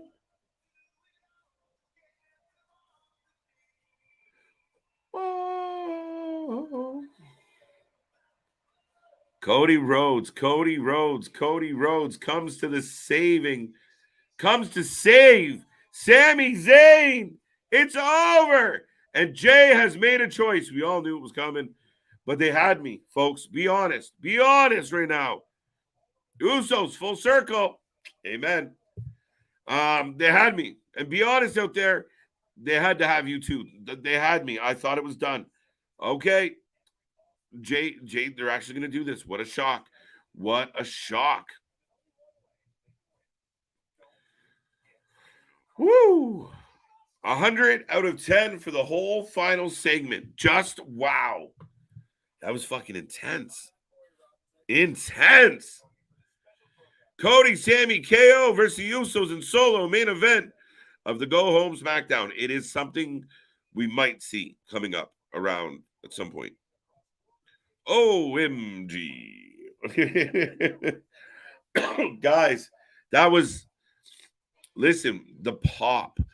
The crazy part was the pop. And that's where the turn, when you get that turn right on the button like that, the crowd was so happy. Jay hugs Sami. And then pop. And he's right. You thought I was going to choose you. It only makes sense that he chose Jimmy. You thought I was going to choose you? That's family. But thought we were going to get KO. We get Cody Rhodes. And Cody gets to be the glue that puts the baby face puzzle together. We get, Roman, Cody. We get the Usos versus KO and Sami. 2 outstanding matches. Might not be what everyone wants, but that was outstanding. And no Roman tonight. And that was all compelling. That was a good Swerski. 6 out of 10 for Raw. By the way, folks, if you are still here, I'll take your rating out of 10. Then I'll let you know what I thought tonight. I thought it was good, though. I didn't hate it. And that ending leaves you with the warm and fuzzies. 7 out of 10, Damien says. Why is Chris Lee still on? I don't know, artist. After I get Monday Night Raw, I get World Chase Tag. Competitive tag. It's exciting. 7 out of 10. Almost every segment had a purpose and built for something. This was a good story. Good storytelling is. This is what good storytelling is. Yeah, the Usos, Sami, the Bloodline, KO. Yeah, this is. I think the one knock on some people have said is, well, this is really good. What else are they doing really good? Now, they've built some other things up. I don't love all control delete versus the 6-woman tag, but name value makes sense. Let's go. Edge Finn should be good. Demon Finn, I'm all for it. So, yeah, you got a point. There was a lot there. Corbin's Corbin. He loses again. I really don't care what they're building in that direction. But the story of the night becomes Sami and the kick. First, you get the hug heard around the world. And dude, they had me. And then they follow it up with that kick. Wow. Jay's still not with Roman yet, but they will be. 7. Facts, Matt W. There you go. I like it. 5 out of 10 from Clayton. 10 out of 10 from John. John loving it. They popped so hard when they thinking Jay was choosing a good side. It was a huge pop. And I mean, that's what I love about this moment, right? It's like, okay. And it went on so long. Like, you guys get to see my live reaction where I'm like, all right, is it coming? Okay, maybe they're okay. Maybe. Pow. No, fuck, I knew it. So I liked how they did it. I mean, the crowd was so into it. So for me, yeah, I'm going to agree with most people out there. 7 is a solid rating for tonight's show. Um, it wasn't great. Didn't blow my socks off. The ending kind of gives it a little bit of an extra rub. I thought the John Cena theory segment was fine. A lot of build. Again, it feels like a show for 4 weeks out of a major pay per view where they're starting to put the pieces in place. Okay, here we go. Seth and Logan was good. Couple matches I didn't care for. We could have got a little more wrestling tonight. Gargano gets a win. I don't know if that's good or bad. Rucha top. All right. Cody just got a Hulk-like babyface setup and Cena rub tonight. I'm guessing See money. They might. You might be right. They might be right on this one. Yeah, definitely. Cody Rhodes is doing all the right things, and I will give the WWE credit. There's been a couple spots where you can lose your audience, and they've found the right ways to keep the audience in the pocket. They know what's happening with Sami. They see what's happening with Sami. Sami's more popular than KO. Sami is the most popular guy in the bunch. That's why he just got kicked in the face. Because now the Usos have uber heat. Cody coming out, Cody getting the rub from Cena. That's why Cody is a good bet to leave Mania with the title. I like it. It's a possibility. It makes it spontaneous. It makes us question the outcomes. We knew the tag team match was coming. Good way to set it up. About 3 SmackDowns left to promote it. Yeah, I agree, artist. 8.2 from Mark. Cody got that one. I think Sami gone switch on Cody. No, Tyrell. No. I can't see that. Not yet. Yeah, I don't know. Right now, they need this because Cody needs to take some of that, bask in some of the sunlight that is Sami's heat right now. 10 out of 10 because the ending and Zayn, yeah, fair enough. Like I said, there was a couple parts in there that I didn't want to give points to, but buddy, 10 out of 10. That was an amazing ending.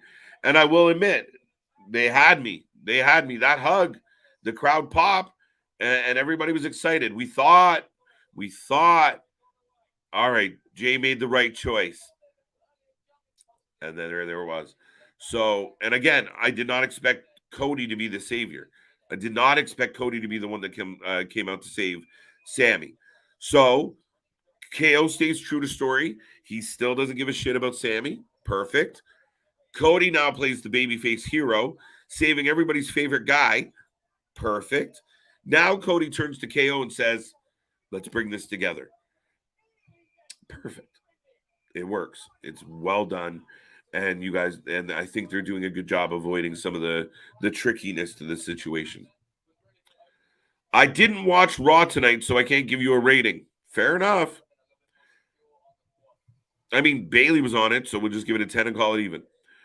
Bray versus Bobby is the biggest question mark program. Is it? No. Question mark from like a standpoint of why are they doing this, or this is interesting. The biggest question mark from why they doing this has to be Brock and Omos. And giving Omos some squash matches doesn't do shit for me. I still don't believe it. Cody, the new clout vampire, by feeding off the heat. No. Not yet, C-Money. Too soon. Too soon to make that choice. No, I don't see him as being a clout vampire. I see this as smart writing. To me, this is a sign of confident booking. And people are going to question that. And you have to be able to pivot and change. But when you doubt your booking, you will adhere to the masses. You'll adhere to the rumblings. You'll adhere to the dirt sheets. We've seen it a lot somewhere. I don't want to say where, but we've seen it. With this, we have a plan. We want to get to the end of this story, but now we got to do it and keep our fans a part of it. And this is what they're doing here. I give them credit. Johnny C will beat Theory. I don't see it. My early prediction, Matt, is Theory. Theory gets the torch. I have noticed that Bayley is taller than Trish Stratus. Bayley's like when she stands up nose to nose with women, she's a good size. She's not a little lady. She's not giant, but she's not tiny. Omos versus Brock looks good on paper, tail of the tape. I don't think it looks good on paper. I don't. But I see what you're saying. Oh, the Giant versus the Beast. He's 6, he's 7. I don't know. Still not sold. Still don't love it. Because we know what we're going to get. We're not going to get much.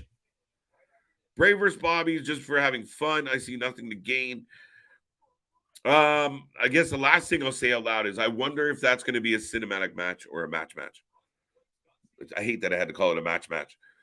Will it be a cinematic match between Bray and Bobby? I don't like it, but Bray's got to put up or shut up, guys. I know there's diehard Bray fans out there. I know Mr. Matt W. Loves Bray, but you got to give us something. You got to make it count. You got to make him worth it's like MJF last night.